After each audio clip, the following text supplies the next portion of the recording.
দর্শক এই মুহূর্তে যারা দেশে কিংবা প্রবাসে বসে নবীনগরের কথার আজকের ভার্চুয়াল আড্ডায় সংযুক্ত হয়েছেন, আমি গৌরাঙ্গ দেবনাথ অপু, এডিটর নবীনগরের কথা, আপনাদেরকে প্রীতি এবং শুভেচ্ছা জানিয়ে শুরু করতে যাচ্ছি আজকের ৩৯৪তম পর্বের নবীনগরের কথার ভার্চুয়াল লাইভ আড্ডা অনুষ্ঠান।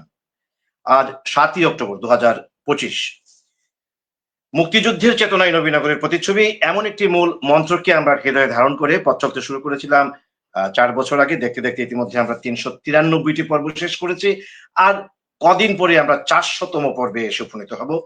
নবীনগরের মতো ছোট্ট একটি উপজেলা শহরে থেকে এই ধরনের লাইভ অনুষ্ঠান ভার্চুয়ালি প্রায় ৪০০ পর্ব টেনে নেওয়া একমাত্র সম্ভব হয়েছে সেটি আপনাদের মতো যারা পাঠক, দর্শক, শ্রোতা রয়েছেন এবং বিভিন্ন যারা আলোচক এই অনুষ্ঠানে নিয়মিত আসেন, আপনাদের সামগ্রিক পরামর্শ, সহযোগিতা এবং দিক নির্দেশনায় আমরা এ পর্যন্ত পেরেছি।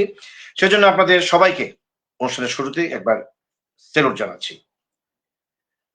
আজকের বিষয়বস্তু আমি যেটি বলে রাখি যে নবীনগরের কথার যে কটি লাইভ আমরা করেছি, অর্থাৎ ৩৯৩টি পর্বের মধ্যে সিংহভাগ ছিল সাংবাদিকদেরকে নিয়ে। অর্থাৎ সাংবাদিকরা যখনই কোনো নির্যাতনের শিকার হন কিংবা মামলা হামলায় জর্জরিত হন, তখনই কিন্তু নবীনগরের কথা তার সর্বোচ্চ শক্তি নিয়ে এই ধরনের লাইভ ভার্চুয়াল আড্ডার মাধ্যমে আমরা কিন্তু জনমত সৃষ্টি করবার চেষ্টা করে থাকি। সেজন্য গত কয়েকদিন যাবৎ সারা দেশে যেভাবে সাংবাদিক নির্যাতন, নিপীড়ন, মামলা হামলা একের পর এক বেড়ে চলেছে, আমরা এই কারণে আজকেও বিষয়বস্তু নির্ধারণ করেছি অব্যাহতভাবে যে সাংবাদিক নির্যাতন চলছে সারা দেশে, সেটির বন্ধে আসলে করণীয় কি?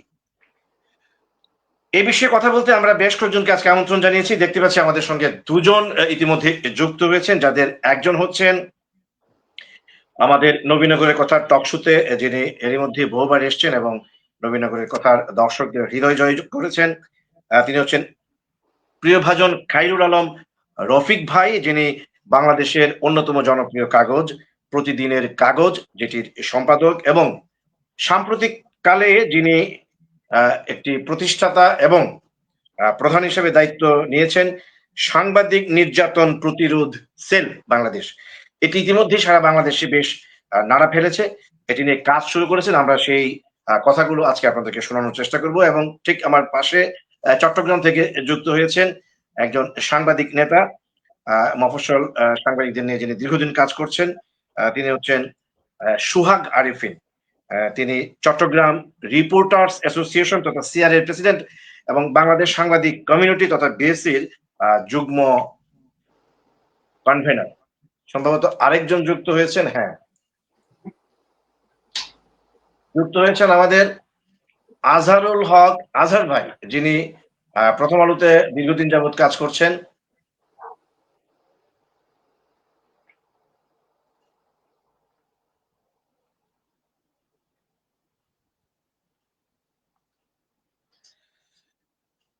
আজহারুল হক আজহার ভাই হচ্ছেন বাংলাদেশ সাংবাদিক কমিউনিটি তথা বিএসসির অন্যতম আরেকজন জয়েন্ট কনভেনর। আমরা তিনজনকে স্বাগত জানাচ্ছি এবং আমরা আশা করছি আর দু একজন কিছুক্ষণের মধ্যে যুক্ত হবেন।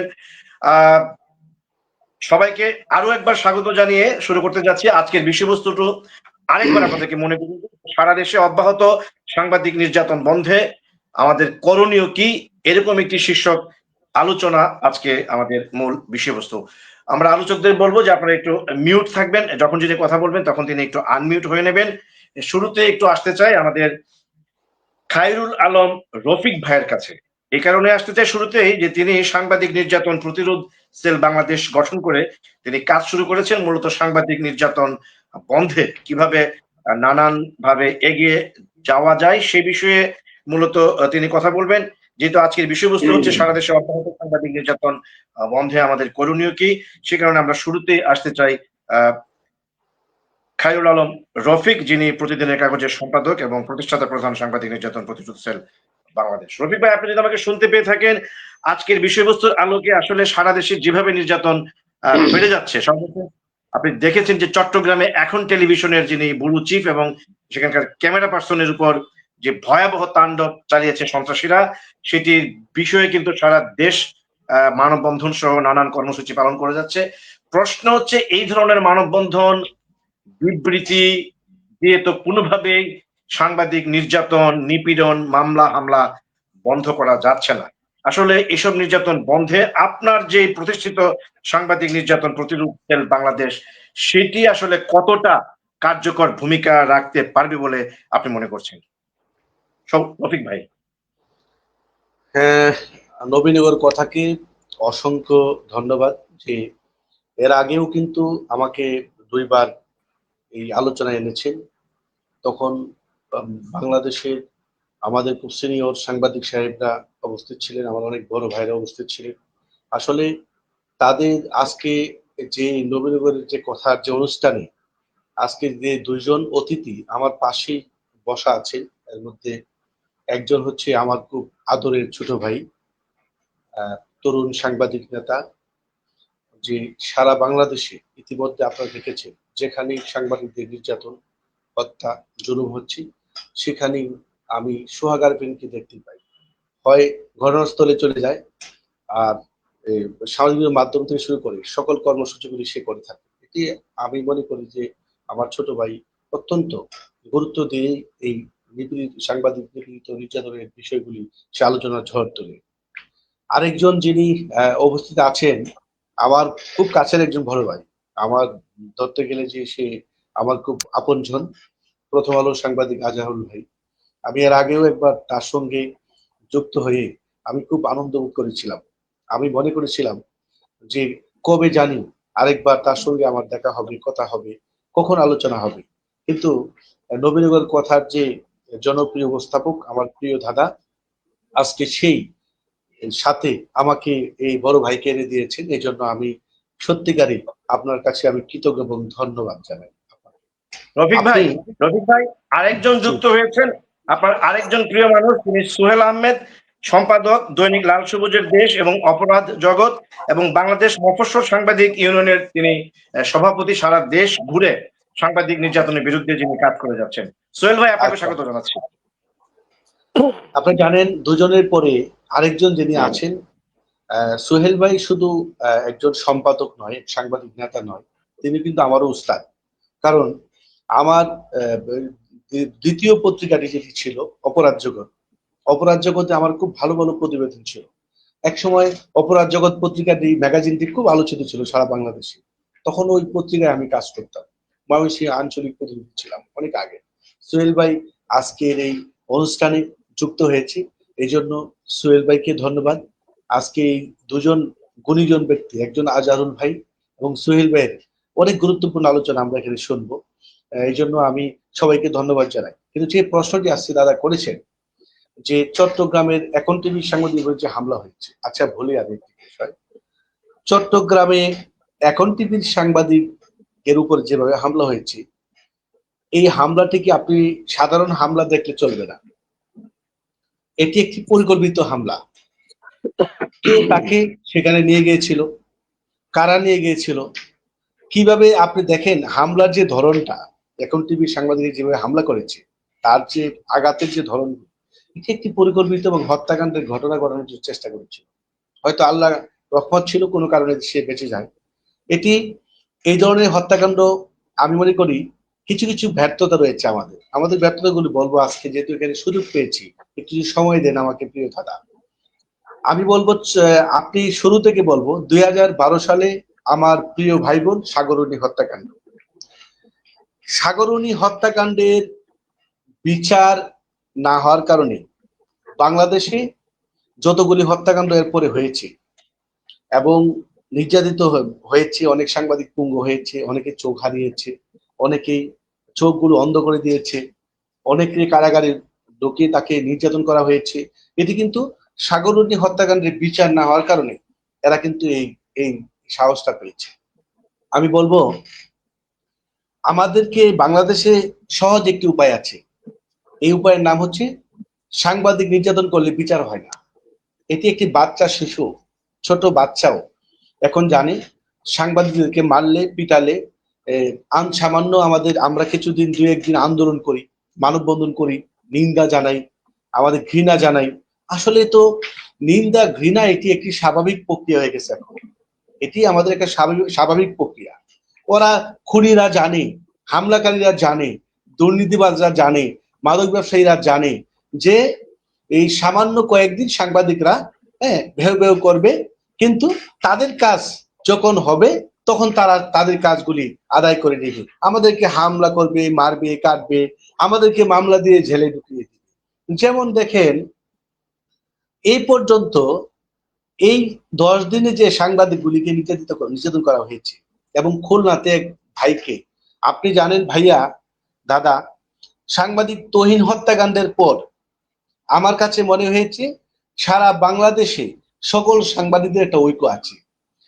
তহিন হত্যাকাণ্ডের পরে সারা দেশের শহর, সারা বিশ্বের সাংবাদিকরা কেঁদেছে তাদের পরিবাররাও, এটা আপনি জানেন। এবং আমাদের যে অনেক ব্যর্থতা রয়েছে, যেমন আমি একটা ছোট্ট পত্রিকার সম্পাদক, আমারও ব্যর্থতা আছে। যেমন আমরা যখন সাংবাদিক, এখানে আমার উস্তাদ সোহেল ভাই আছে, সোহেল ভাই অনেক ভালো বলতে পারে, আমরা যখন একটা গণমাধ্যম কর্মীকে নিয়োগ দিই, আমরা সহজেই নিয়োগ দিই, কিন্তু তার যে মানে তার যে আপদ বিপদ গুলি আছে, যে সংবাদ প্রকাশ করতে গেলে যে সে বিপদে পড়ে, মামলার শিকার হয়, মামলার জেলে যায়, তখন সম্পাদকরা আমরা খোঁজ খবর নিই না। এটি কিন্তু আমাদের একটা, আমি নিজেকে বলবো এটা আমাদের একটা চরম একটি ব্যর্থতা। সাংবাদিক, প্রথম প্রশ্নটা হলো সাংবাদিক নিয়োগের ক্ষেত্রে, যখন নিয়োগ দিবে যে সম্পাদক সাহেব, আপনার সাংবাদিক নিয়োগ দেওয়ার আগে আপনি তাকে নিশ্চিত নিরাপত্তা দিতে পারবেন কিনা সেটি শিওর হয়ে আপনি নিয়োগ করবেন। এখন আপনি যাকে খুশি তাকে নিয়োগ দিবেন, সে আপনাকে ফোন দিবে, আপনি ফোন রিসিভ করবেন না, আপনি, সে হামলার শিকার হবে, আপনি তার খোঁজ খবর নেবেন না, সে আপনার এখানে নিউজ করতে গেল, সে কারাগারে গেল, আপনি জামিন করাবেন না, খোঁজ খবর নেবেন না, তাকে পুঙ্গ করা হয়েছে, হাত ভেঙে দিয়েছে, খোঁজ খবর নেবেন না, তার পরিবারের খোঁজ খবর নেবেন না, এটা হতে পারে না, এটি আমরা চাই না। আমি বলবো সকল সম্পাদক যারা আছে কঠোর থেকে কঠোর হতে হবে। সাংবাদিক নিয়োগের ক্ষেত্রে 100% একজন গণমাধ্যম কর্মীকে তার নিরাপত্তা নিশ্চিতকরণের জন্য শতভাগ তার একটা দায়িত্ব পালন করতে হবে, তখনই সাংবাদিক নির্যাতনটা অনেকটা কমে আসবে বলে আমি মনে করি। দ্বিতীয় প্রশ্নটা করেছেন দাদা, যে আমরা যে ন্যায় বিচারের ক্ষেত্রে, এখানে আজাহর ভাই ভালো বলতে পারবে। আমার চোখে দেখা এই সাংবাদিক মানিক সাহা, সাংবাদিক জামালপুরের সাংবাদিক নাদিম হত্যাকাণ্ড, সাংবাদিক শিলু আকন্দকে, আপনি জামালপুরের সাংবাদিক শিলু আকন্দকে তিলে তিলে হত্যা করা হয়েছে, আপনারা জানেন কিনা, এটা এর আগেও বলেছি, কিন্তু তার পরিবারকে কেউ খোঁজ নেয়নি। এখন আপনি বলতে পারেন, আমাকে কিন্তু বারবার একটি কথা আপনি বলছেন যে সাংবাদিক নির্যাতন প্রতিরোধ সেল বাংলাদেশের কাজ কি। আমি একটু বলবো, প্রথম কাজটা হচ্ছে দাদা, আমার প্রথম কাজটা হচ্ছে বিগত দিনে, অর্থাৎ 57 বছরে সারা দেশে যে সকল সাংবাদিক হামলার শিকার হয়ে নিহত হয়েছে তাদের একটি ডাটাবেস তৈরি করা, যেন আমরা সকল সাংবাদিকরা আমরা জানতে পারি সহজেই যে সারা বাংলাদেশে এতদিনে এতটা হত্যাকাণ্ড হয়েছে, এতটা হত্যাকাণ্ডের বিচার হয়েছে, এতটা হত্যাকাণ্ড বিচারাধীন রয়েছে, এতটা হত্যাকাণ্ড চলমান রয়েছে, এতটা হত্যাকাণ্ড আপনার মামলা থেকে আসামির অব্যাহতি পেয়ে তাদের আগের জায়গায় চলে গেছে। দ্বিতীয়টা হলো সাংবাদিক নির্যাতন। আপনি জানেন বাংলাদেশে অনেক সাংবাদিক সংগঠনের নেতৃবৃন্দরা আছেন, সকল সাংবাদিক নেতৃবৃন্দরাই কাজ করছে সাংবাদিক নির্যাতন এবং হত্যা বন্ধ করার জন্য, সকল সাংবাদিক সংগঠনই ঐক্যভাবে কাজ করছে। কিন্তু আমাদের সেলটার যে কাজটা হবে, সাংবাদিকদের একটা ডাটাবেস তৈরি করা, যে আমি যে কোনো সাংবাদিক সংগঠনের সাংবাদিক আহত হলে তার ডাটাটাও আমি এখানে দিব। কারণটা হলো, এই বাংলাদেশে কতজন সাংবাদিক নির্যাতনের শিকার হয়েছে, কতজন কারাগারে আছে, কতজন এখন পর্যন্ত পঙ্গু অবস্থায় আছে, কতজন নিহত হয়েছে, কতজন হামলা শিকার হয়ে মারা গেছেন, তাদের তালিকাটি নেই। এটি আমি একটা ওয়েবসাইট চালু করব, খুব শীঘ্রই উদ্বোধন করব, আপনি নিয়ে করব, এখানে আমরা ডাটা দিয়ে দিব।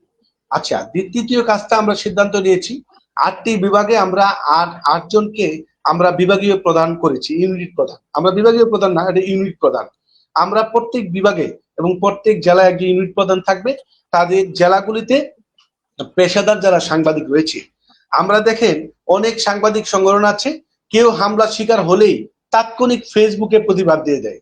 আচ্ছা বলেন, আজহার ভাই ভালো বলতে পারবে, আমার ফেসবুকে যদি আমি বলি তীব্র নিন্দা, আচ্ছা ভাই কি উপকারটা হবে বলেন? এটি কোনো উপকারে আসবে না। এইভাবে এটা জাস্ট সচেতনমূলক একটি পোস্ট, কিন্তু আমরা চাই সাংবাদিক নির্যাতন সেলটা যে কাজটা করবে, এটা যে ভুক্তভোগী সাংবাদিক সে সেল প্রধান বরাবরে, তদন্ত সংস্থার প্রধানের বরাবরে একটি লিখিত কমপ্লেইন দিতে পারবে। এটি ইতিমধ্যে আমি আমাদের গ্রুপ পেজে দিয়েছি। একটি আবেদন করবে, এই আবেদনের আসার পরে আমরা আবেদনটা যাচাই বাছাই করে আমরা প্রাথমিকভাবে জেলা কমিটির যে ইউনিট প্রধান আছে তার কাছে পাঠিয়ে দেব।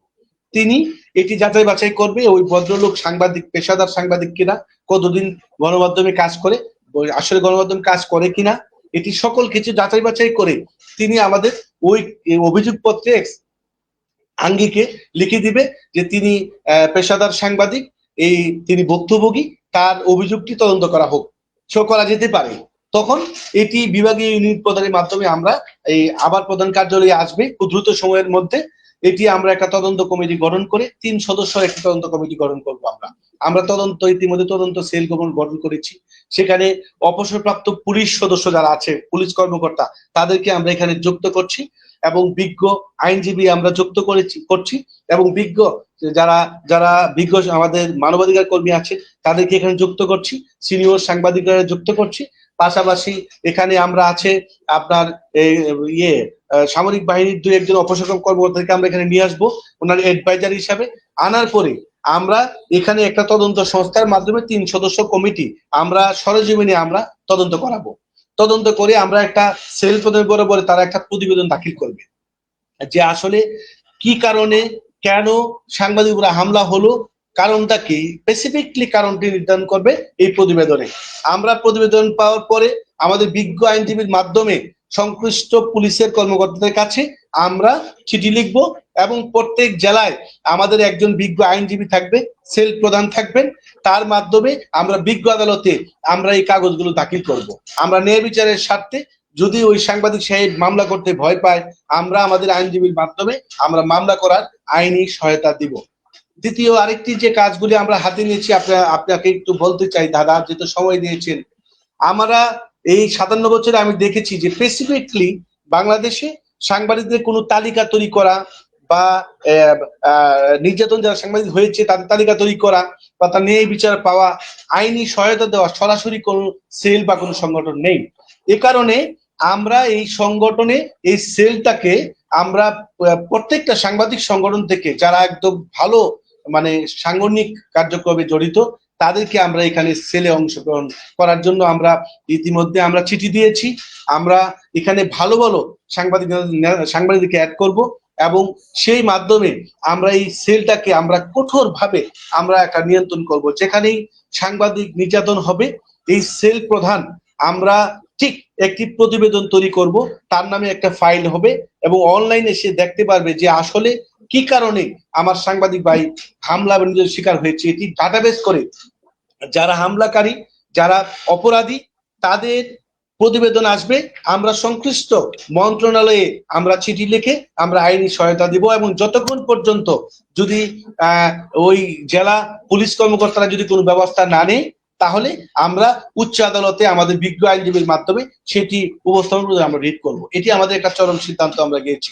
আরেকটি সিদ্ধান্ত আমরা ইতিমধ্যে নিয়েছি, আপনি জেনে খুশি হবেন যে 57 বছরে আমার কাছে এই মুহূর্তে 62 জন সাংবাদিক হত্যার শিকার হয়েছে। আমরা একটা প্রাথমিক তালিকা আমরা পেয়েছি, এর মধ্যে 9 জন সাংবাদিকের প্রাইমারি বিচার হয়েছে, 3 জন সাংবাদিকের আসামিদের যাবজ্জীবন হয়েছে, আর একজন সাংবাদিক হত্যাকাণ্ডের একজন ফাঁসি হয়েছে, সে জামিনে আছেন। এরকম একটা প্রাইমারি জাজটা আমরা পেয়েছি। তবে আমাদের কাজ চলছে, দ্রুত সময়ের মধ্যে আমরা যে তালিকাটা একদম এটি অনলাইনে ওয়েবসাইটে আমরা তুলে দিব, বিভাগ এবং জেলাওয়ারিতে তুলে দিব।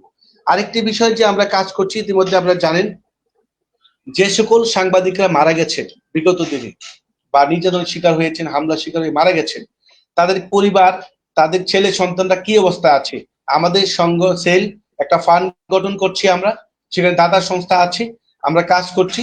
এই ফান্ড গঠন থেকে আমরা কিছু কিছু অল্প অল্প টাকা দিয়ে তাদের বাচ্চাদেরকে যদি পড়াশোনা করার সুযোগ করে দেওয়া যায়, এটার জন্য আমাদের একটা কমিটি গঠন করার জন্য প্রস্তাব দিয়েছি। ইতিমধ্যে কাজ চলছে, গঠনতন্ত্রে আমরা এটা উল্লেখ করেছি। পাশাপাশি আমাদের সর্বশেষ যে দায়িত্বটা আমরা ইতিমধ্যে যেটা নিচ্ছি, এটি হলো আমাদের ন্যায় বিচার পাওয়ার ক্ষেত্রে যা যা করণীয় এটি সাংবাদিক নির্যাতন প্রতিরোধ সেল বাংলাদেশ করবে এবং সকল সাংবাদিক সংগঠনের সাথে আলোচনা করে প্রত্যেক সংগঠন থেকে আমরা দু একজনকে আনার চেষ্টা করবো সেখানে। ইতিমধ্যে আমরা 215 জনকে আমি যুক্ত করেছি, প্রত্যেক জেলা থেকে যুক্ত করছি। আমরা চাই এখানে অন্য সাংবাদিক সংগঠনে আছেন সেটা কোনো বিষয় না, মুখ্য বিষয় না। এখানে সেলে যে কেউ অভিজ্ঞ যারা ভালো তাদেরকে আমরা সেখানে মানে যুক্ত করব, আমরা সেই কর্মসূচি পালন করব। আরেকটি কথা হলো, দেখেন অনেক সাংবাদিক হত্যা এবং নির্যাতনের মামলায় আপনার এই আদালতে তাদের মামলা পরিচালনা করতে গেলে টাকা পয়সা থাকে না একদম। আর আমরা যারা সম্পাদক আছি অনেক সময় সাংবাদিক জেলে গেলে আমরা তাদের খোঁজ খবর নেই না। একদিন ফোন করি, হ্যালো কেমন আছেন, ভালো আছেন, পরে আর খোঁজ খবর নেই না। এটি আমার ক্ষেত্রে বলবো, আমার সেল, আমার যে সেলটা হচ্ছে এখানে প্রত্যেক জেলায় যদি কোনো সাংবাদিক নির্যাতনের শিকার হয়ে বা কোনো মিথ্যা মামলা কারাগারে যায়, সেটির ক্ষেত্রে এই সেল ফাউন্ডেশন থেকে আমরা আইনজীবী দিয়ে অর্থ সহায়তা দিব 100%।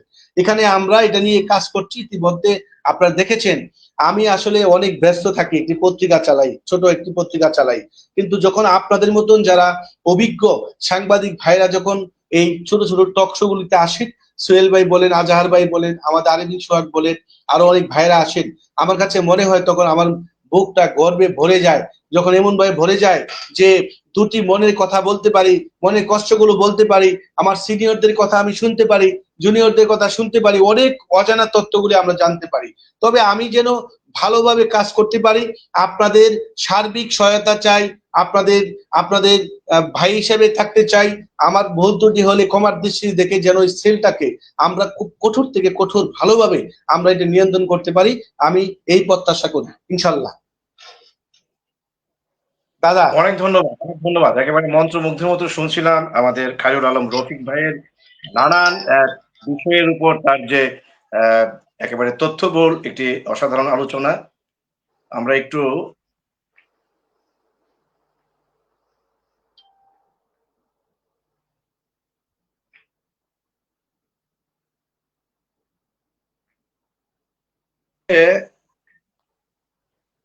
দুঃখিত, আমার মোবাইলে বারবার কে যেন ফোন দিচ্ছে, যে কারণে দুঃখিত, আমার ফোনে বারবার ফোন আসছে, যে কারণে একটু নেটের সমস্যা দেখা দিয়েছিল।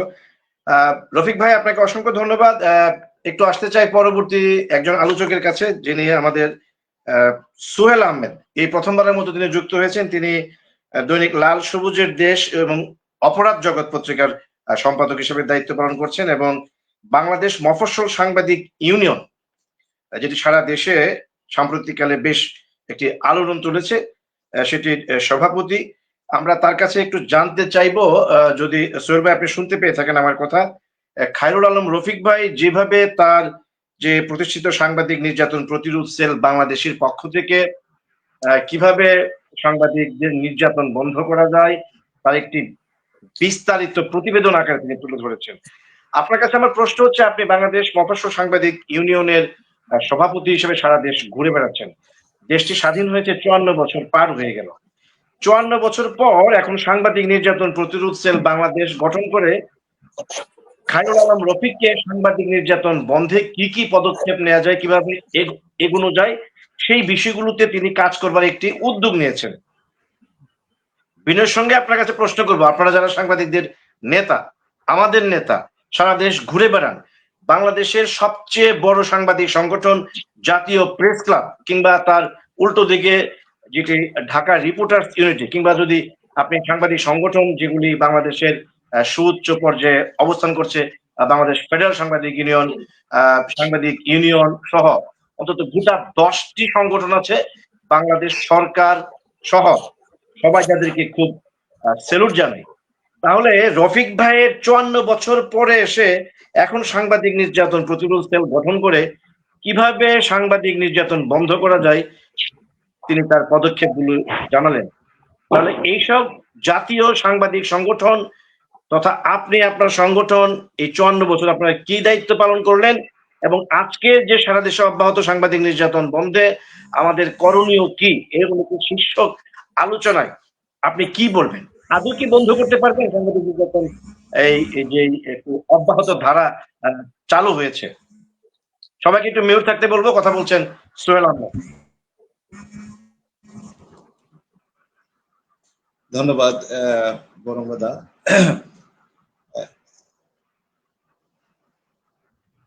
আমি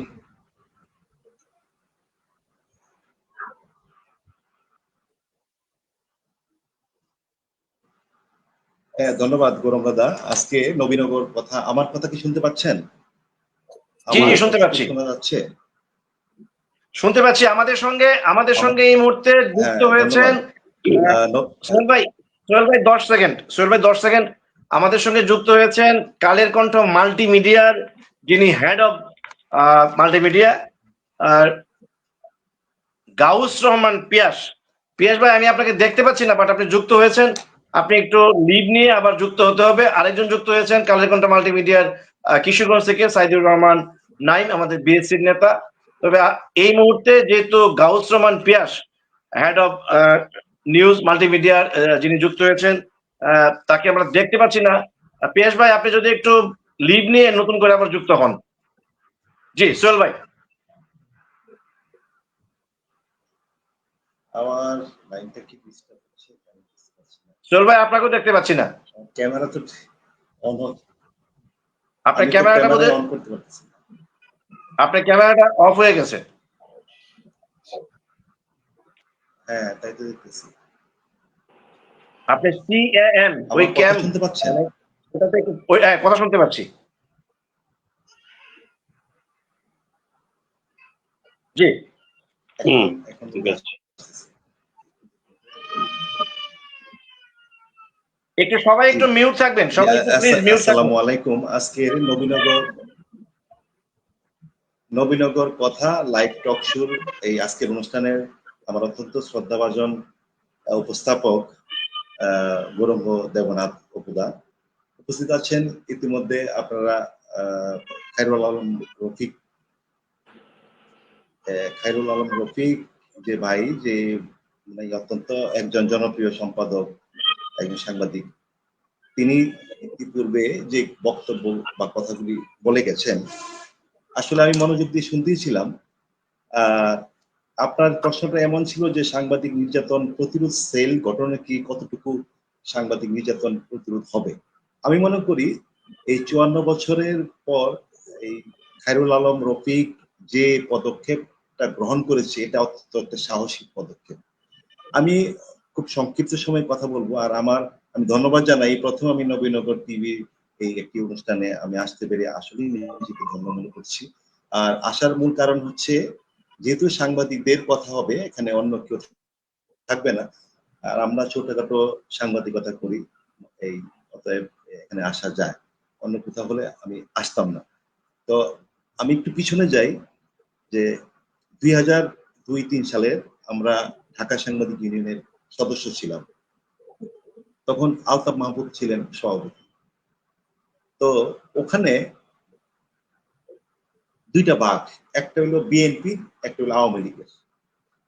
বিএনপি এবং জামাত ওই লাইনের যেসব পত্রিকাগুলি ছিল, প্রায় 100 বা 150 মতো সাংবাদিক ছিল তখন। আর আমাদের ছিল 12 থেকে 1300 বা 1100-1200 মতো। আমি তখন আলতাফ ভাইকে একটা প্রশ্ন করেছিলাম যে, আলতাফ ভাই, আমাদের সাংবাদিকদের মধ্যে রাজনৈতিক প্রভাব কেন?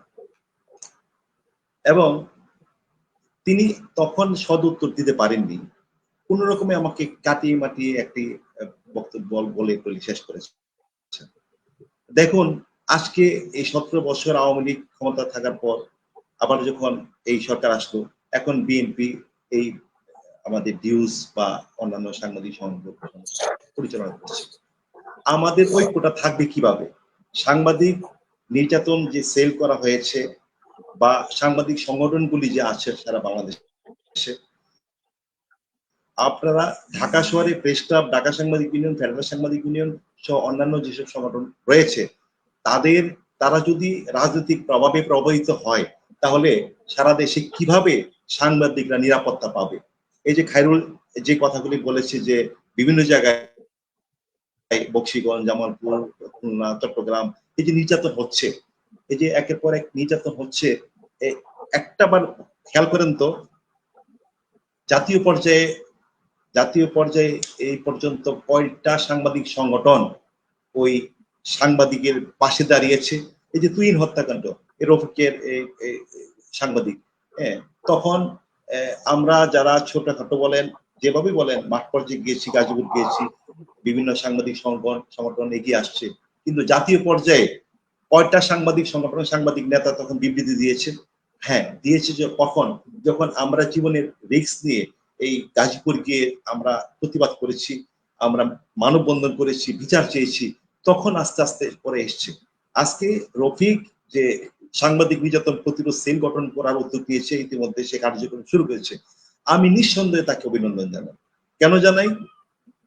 বিগত 54 বছরে যে রাজনৈতিক প্রভাবে সাংবাদিক সংগঠনগুলি প্রভাবিত হয়ে বাড়ি গাড়ি প্লট ফ্ল্যাট দেশ বিদেশে অর্থ কারিকারি কামিয়েছে, অথচ তারা একটা নির্যাতিত সাংবাদিকের পাশে দাঁড়ায়নি। একদিন একটা সাংবাদিক একটা মামলা বা হামলা হলে বলতো এইগুলি সব হলুদ সাংবাদিক, চাঁদাবাজ সাংবাদিক, এই বলে তারা এই প্রেস ক্লাব, ঢাকা সাংবাদিক ইউনিয়ন, নিউজ বলেন, ফেডারেল সাংবাদিক বলেন, বড় বড় সাংবাদিক, আপনারা দেখেন আমরা যখন সাগরণী হত্যার পরপরই আমরা যখন মানববন্ধন শুরু করলাম প্রেস ক্লাবে, ইকবাল সুবহান চৌধুরী ছিল আমাদের সামনে সারির নেতা। ইকবাল সুবহান চৌধুরী একরকম হামলাই হলো পুলিশের উপর, পুলিশ তাকে হামলা করলো, আমরা প্রতিবাদ করলাম। এর 3 দিন পরে ইকবাল সুবহান চৌধুরী প্রধানমন্ত্রীর প্রেস সচিব। আমরা তো আর কোনো ভাষা খুঁজে পাই না, আমরা কোথায় যাব? যেখানে আপনি আগের 3 দিন আগে সাগরণী হত্যাকাণ্ডের বিচার দাবি জানিয়েছেন এবং কঠোর পদক্ষেপ গ্রহণ করবেন বলে আপনি রাষ্ট্রকে, রাষ্ট্রপ্রধানদের, রাষ্ট্রযন্ত্রকে জানিয়েছেন, এর 3 দিন পরে আপনি চলে যান প্রধানমন্ত্রীর প্রেস সচিব হয়ে, এবং সেখানে আপনাকে আপনার চাহিদা মতো এবং অন্যান্য আরো 2-1 জন ছিল যারা দেশ বিদেশেও তারা পুরস্কৃত হয়েছে। কিভাবে আপনি সাংবাদিকদের নির্যাতনের প্রতিরোধ করবেন? কিভাবে বিচার চাইবেন? এ পর্যন্ত আপনি বলেন সেই খুলনার বালু, আমরা সেই 20 সাল থেকে, আজ থেকে 25 বছর আগে থেকে যখন ডিউজের মেম্বার ছিলাম, আমি আপনারা হয়তো জানেন আমি ডিউজের এক্সিকিউটিভ মেম্বার ছিলাম, আমি ডিউজে একবার জয়েন্ট সেক্রেটারি নির্বাচন করেছি শাবান মাহমুদের যখন সে সভাপতি হয়, তখন আমরা আন্দোলন করি, বালু হত্যাকাণ্ডের বিচার হয়নি। সে আজকে কবে সাগরণীর এতদিন পরে বর্তমান সরকার তার ছেলেকে একটা প্লট উপহার দিয়েছে, অন্তত তো কিছুটা তো একটা তো কিছু দিয়েছে। এই যে আজকে যে খায়রুল আলম রফিক যে সাংবাদিক প্রতিরোধ সেল গঠন করেছে, আমি অভিনন্দন জানাই, এবং এই যে পলিসিগুলি আমি মনোযোগ দিয়ে শুনেছি, যদি বাস্তবায়ন করা যায় আমি মনে করি অন্ততপক্ষে সাংবাদিকদের একটা নিরাপত্তার জায়গা থাকবে, একটা জায়গা সৃষ্টি হবে। আমরা যদি এগিয়ে না আসি, আমরা যদি সাংবাদিকদের পাশে সততা নিষ্ঠার সহিত সাংবাদিকদের পাশে না থাকি, তাহলে আমরা শুধু নিন্দা জানাইলাম, ফেসবুকে নিন্দা জানাইলাম, একজন হামলা হয়েছে চরম নিন্দা জানাইলাম, শেষ। ওর কথাটা আমার ভালো লাগছে যে নিন্দা জানিয়ে কাজ হবে। আপনি ওর পাশে যাবেন, ওর কেন হামলা হলো, ওই পত্রিকা সম্পাদককে, ওই সম্পাদকের ভূমিকা কি, এবং ওখানে স্থানীয় কোনো সংগঠন আছে কিনা, সেই সংগঠনের ভূমিকা কি, বা আমরা যারা সাংবাদিক নেতৃত্ব দিচ্ছি আমাদের ভূমিকা কি, আমরা সকলে যদি ঐক্যতার সাথে আমরা এগিয়ে আসি, রাজনৈতিক প্রভাব মুক্ত হতে হবে। প্রথম শর্ত আমার ব্যক্তিগত মতামত, কেউ এটাকে কিভাবে নিবে আমি জানি না, আমি মনে করি রাজনৈতিক প্রভাব মুক্ত হয়ে সাংবাদিকতা করতে হবে, তবেই সাংবাদিকের মধ্যে ঐক্য ফিরে আসবে। এছাড়া যতই আমরা সংগঠন করি, যতই পলিসি মেনটেন করি সাংবাদিকদের নিরাপত্তার জন্য, আমরা কখনোই সাংবাদিক নিরাপত্তা দিতে পারবো না, শুধু পলিটিক্যাল সেই কালো থাবার জন্য। এই একটা মাত্র কারণ, আমাদের রাজনৈতিক প্রভাব থেকে সাংবাদিকরা মুক্ত হতে হবে। তবে খায়রুল যে পদক্ষেপ নিয়েছে, বা আমাদের যেসব সাংবাদিক সংগঠন রয়েছে, অন্যান্য সাংবাদিক সংগঠন মফস্বল ভিত্তিক যারা রয়েছেন, তারা যে কোনো সাংবাদিকের নির্যাতন, হামলা মামলার পাশে যে কোনো কঠিন পদক্ষেপ নিতে দ্বিধা করবে না।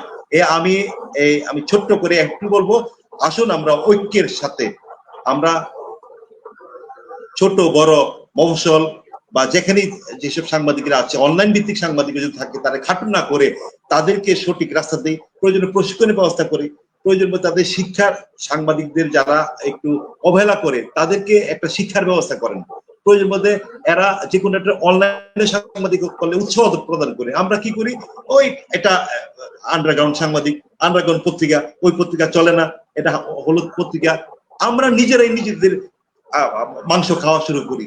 আমরা দেখেছি মফস্বলে প্রায় সাংবাদিকদের একে অপরের পিছনে লেগে থাকে। একজন বড় পত্রিকায় কাজ করে, একজন ছোট পত্রিকায় কাজ করে, লেখা তো একই, ওর ভাষাটা একটু উন্নত আর এই ছেলেটার ভাষাটা একটু স্বাভাবিক, কিন্তু আমরা উৎসাহ দিতে জানি না, আমরা খাটো করে দেখি, আমরা নিজেরা সাংবাদিকদের মধ্যে ঐক্য নাই। আমি এক লাইনে শেষ করে আপনাদের কাছে বিদায় নেব, আমার একটু কাজ আছে। আমি মনে করি খায়রুলের এই পদক্ষেপকে আমরা স্বাগত জানাই এবং তাকে সহায়তা করার জন্য বাংলাদেশ মহাসড়ক সাংবাদিক ইউনিয়ন সহ আমরা সাংবাদিক সমাজ যারা আছি আমরা সকলে তাকে সহায়তা করি। আর ঐক্যের বিকল্প নেই। আসুন আমরা একে অপরের সমালোচনা বা একে অপরের বিরুদ্ধে কথা না বলে আমরা মফস্বল ভিত্তিক হোক যেখানে হোক আমরা সাংবাদিকদের পাশে দাঁড়াই এবং সাংবাদিক সংগঠনগুলি আরো সততা এবং নিষ্ঠার সহিত যেন সাংবাদিকের পাশে দাঁড়ায়। শুধু নিন্দা জানিয়ে আমরা শেষ করব না, আমরা সাংবাদিকের পাশে থেকে সাংবাদিকদের মামলা হামলা অন্যায় প্রতিরোধ করতে আমরা ঐক্যবদ্ধ হব। ধন্যবাদ। আসসালামু আলাইকুম। আর এই সাথে আমি বিদায় নিচ্ছি, একটু আমার কাজ আছে, আমি সময় পেলে অবশ্যই আরেকবার আসবো, আপনাদের সাথে দেখা করবো ইনশাল্লাহ। আসসালামু আলাইকুম। আমি সবার কাছে বিদায় অনেক নিচ্ছি। ধন্যবাদ সোহেল আহমেদ, যিনি বাংলাদেশ মফস্বল সাংবাদিক ইউনিয়ন, এই বৃহত্তর সাংবাদিক সংগঠনের সভাপতি হিসেবে দায়িত্ব পালন করছেন। বেশ কিছু গুরুত্বপূর্ণ কথা আজকে তিনি বললেন। আমাদের আজকের বিষয়বস্তু যারা এই মুহূর্তে যুক্ত হয়েছেন, আমরা বলে নিই যে সারা দেশে অব্যাহত সাংবাদিক নির্যাতন বন্ধে আমাদের সাংবাদিকদের কি করণীয়, এর উপরে আজকের মূল আলোচনা। আমরা এবার একটু আসতে চাই কিশোরগঞ্জে থেকে যুক্ত হয়েছেন আমাদের সাইদুর রহমান নাইম, যিনি বাংলাদেশ সাংবাদিক কমিউনিটি বিএসসির কেন্দ্রীয় নেতা এবং কালের কণ্ঠ মাল্টিমিডিয়া সেখানকার করেসপন্ডেন্ট। নাইম, আপনি শুনছিলেন দুজন বক্তার বক্তব্য, যিনি রফিক ভাই, খেয়াল আলম রফিক ভাই, সাংবাদিক নির্যাতন প্রতিরোধ সেল বাংলাদেশের প্রতিষ্ঠাতা প্রধান এবং প্রতিদিনের কাগজ পত্রিকাটির সম্পাদক। তিনি তার সাংবাদিক নির্যাতন প্রতিরোধ সেলের পক্ষ থেকে সাংবাদিক নির্যাতন বন্ধে কি কি পদক্ষেপ নিতে যাচ্ছেন তার সবিস্তারে একটি বর্ণনা দিয়েছেন। সেখান থেকে সোহেল ভাই যে কথাটি বলবার চেষ্টা করেছেন যে আসলে সাংবাদিক নির্যাতন হওয়ার পর আমাদের সাংবাদিক সংগঠনগুলোর একটি গতানুগতিক পদ্ধতি হয়ে গেছে যে আমি ফেসবুকে দুটো লাইন লিখে দিব, এটি নিন্দা জানাই, এটির প্রতিবাদ জানাই। এই হচ্ছে সাংবাদিক নেতাদের আসলে মূল কাজ।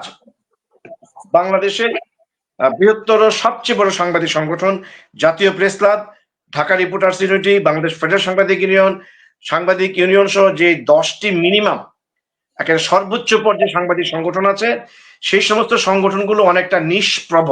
সেটি সোহেল ভাই বলছিলেন, কারণ তিনি খুব সুনির্দিষ্ট অভিযোগ দিয়ে বলছিলেন যে রাজনৈতিক প্রভাব মুক্ত না হওয়ার কারণে এই ধরনের জাতীয় পর্যায়ে সাংবাদিক সংগঠনগুলো কোনো ধরনের কার্যকর ভূমিকা রাখতে পারছে না। কারণ তারা যখন যেই সরকার ক্ষমতায় আসে, তারা সেই সরকারের লেজুর বৃত্তি করে দলকানা দলদাসের সাংবাদিকতা, যেটা আমরা বারবার বেসি থেকে বলছিলাম, সেখান থেকে বের হতে পারছে না। যে কারণে তিনি বলছিলেন যে কটা সাংবাদিক বিবৃতির বাইরে মাঠ পর্যায়ের কোনো পদক্ষেপ তারা নিতে পারছে না।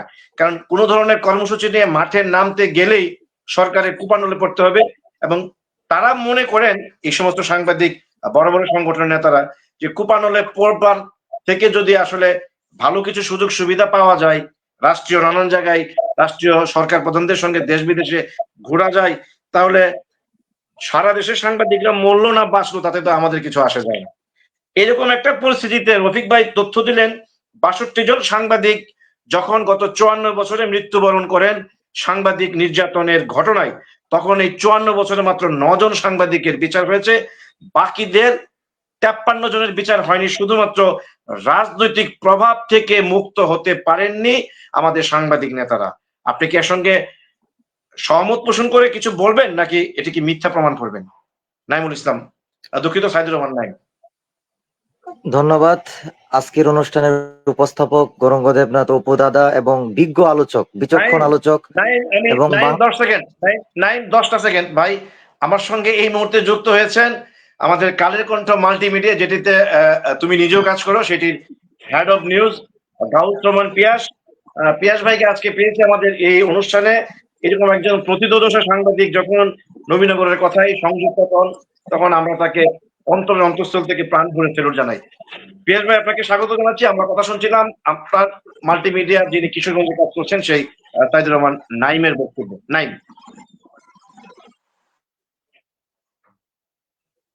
আসলে আমি আমি শুভেচ্ছা জানাচ্ছি আজকের অনুষ্ঠানের সঞ্চালক এবং আজকে আসলে এবং আলোচক এসেছেন।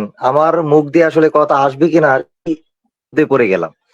তবু যেহেতু আমরা গুরুজন শ্রদ্ধা করি, তাদের দেখানো পথেই চেতনাকে ধারণ করি, সেই সাহসটা ওনাদের মাধ্যম থেকেই পাই। সেই হিসেবে দুটি কথা বলতে চাই। প্রথমে হচ্ছে যে খায়রুল আলম রফিক সাহেব কিন্তু আগুনে পুরা কয়লা, তাকে আর পুরার কিছু নাই। তিনি পুড়তে পুড়তেই তিনি কয়লা হয়েছেন এবং তিনি মাঠে ঘাটে থেকে কাজ করতে করতে ময়মনসিংহের অলিগলি এবং গায়ে যে মেঠু পথ, কোনো পথ মনে তার বাকি নেই। শুধু ময়মনসিংহের অলিগলি নয়, এমনকি বাংলাদেশের প্রতিটি আনাচে কানাচে যার পায়ের ছোঁয়া ইতিমধ্যেই সুনামের সাথে ছড়িয়ে পড়েছে। সেই নির্যাতিত নিপীড়িত সাংবাদিক আমাদের মরহুম সাইদুর রহমান রিমন সাহেবের যে আদর্শ চেতনা এবং প্রতিবাদী চেতনার এক পুরুষ যিনি এখনো আমাদের সামনে আছেন, তিনি হচ্ছেন খায়রুল আলম রফিক সাহেব। আর সাংবাদিক আসলে উনি যে উদ্যোগটা নিয়েছেন যে সাংবাদিক প্রতিরোধ সেল, এর মাধ্যমে তিনি সরকারের বাধাপ্রাপ্ত হওয়ার আগে আমাদের স্বজাতি নামধারী কতিপয় যারা সাংবাদিকতার নামে অসাংবাদিকতায় লিপ্ত, সাংবাদিকতার নামে ধান্দায় লিপ্ত, মানে কলমের নামে কলম সন্ত্রাসী লিপ্ত, তাদের দ্বারাই সবচেয়ে বাধাগ্রস্ত হবে। কারণ খায়রুল আলম রফিকরা নিঃস্বার্থভাবে দেশের 64 জেলায় ছুটে গেলে কিছু ভুইফুর নেতা আছে, কথিত নামধারী নেতা, তাদের নেতাগিরি থাকবে না। তাদের যে মুরল ভাবনা, তাদের যে নেতৃত্বের লোভ লালসা, সেটি ভাটা পড়ে যাবে। কারণ তেগিরা যখন মাঠে আসে তখন সুবিধাবাদীরা লেজ গুটিয়ে পালিয়ে যায়। আমি বলবো যে আমরা পেশাদার সাংবাদিকরা আজ পর্যন্ত ঐক্যবদ্ধ হতে পারছি না। আমরা মানুষের দুঃখ দুর্দশা গুলি কলমের মাধ্যমে ফুটিয়ে তুলি, কিন্তু নিজেদের ঐক্যের বিষয়ে আমরা উদাসীন। আমরা এটা ভাবি না যে আমরা রাষ্ট্রের চতুর্থ স্তম্ভ, আমরা রাষ্ট্রের একটা অঙ্গ প্রতিষ্ঠান এবং সারা শরীরে যেমন দুটি হাত দুটি পা থাকে, আমরাও তারই একটি অংশ। কিন্তু আমাদের আত্মপরিচয় ভুলে গিয়ে আমরা দলদাস, ব্যক্তিদাস, নেতাদের পদলেহন, দলের পদলেহন, আমরা নিজেদের পিতামাতার পরিচয় ভুলে গিয়ে আমাদের যে আসলে জন্মদাতাকে সেটাই অনেকেই ভুলে যাওয়া শুরু করেছি। অতএব খায়রুল আলম রফিক সাহেব, আমাদের পিয়াস ভাই সহ চট্টগ্রামের সোহাগ আরিফিন, নবাবগঞ্জের আজহারুল ইসলাম ভাই, নবীনগরের গৌরঙ্গ দেবনার উপদাদের মুখে যে ধরনের চেতনা এবং যে ধরনের আদর্শের কথা শুনি, এটি আমাদেরকে শেষ মুহূর্তে বেঁচে থাকার জন্য একটু অক্সিজেন যোগায়। যে আসলে এই মানুষগুলি আছে বলে, টকশোর মাধ্যমে আলোচনা করে বলেই মূলত আমরা একটা চেতনা লালন করি এবং সেই চেতনাকে ধারণ করে আমরা একটি অগ্নিস্ফুলিঙ্গ জ্বালিয়ে দিতে চাই বাংলাদেশে, একটি চেতনার বারদ, যে আসলে প্রকৃত সাংবাদিকরা মরে যায়নি।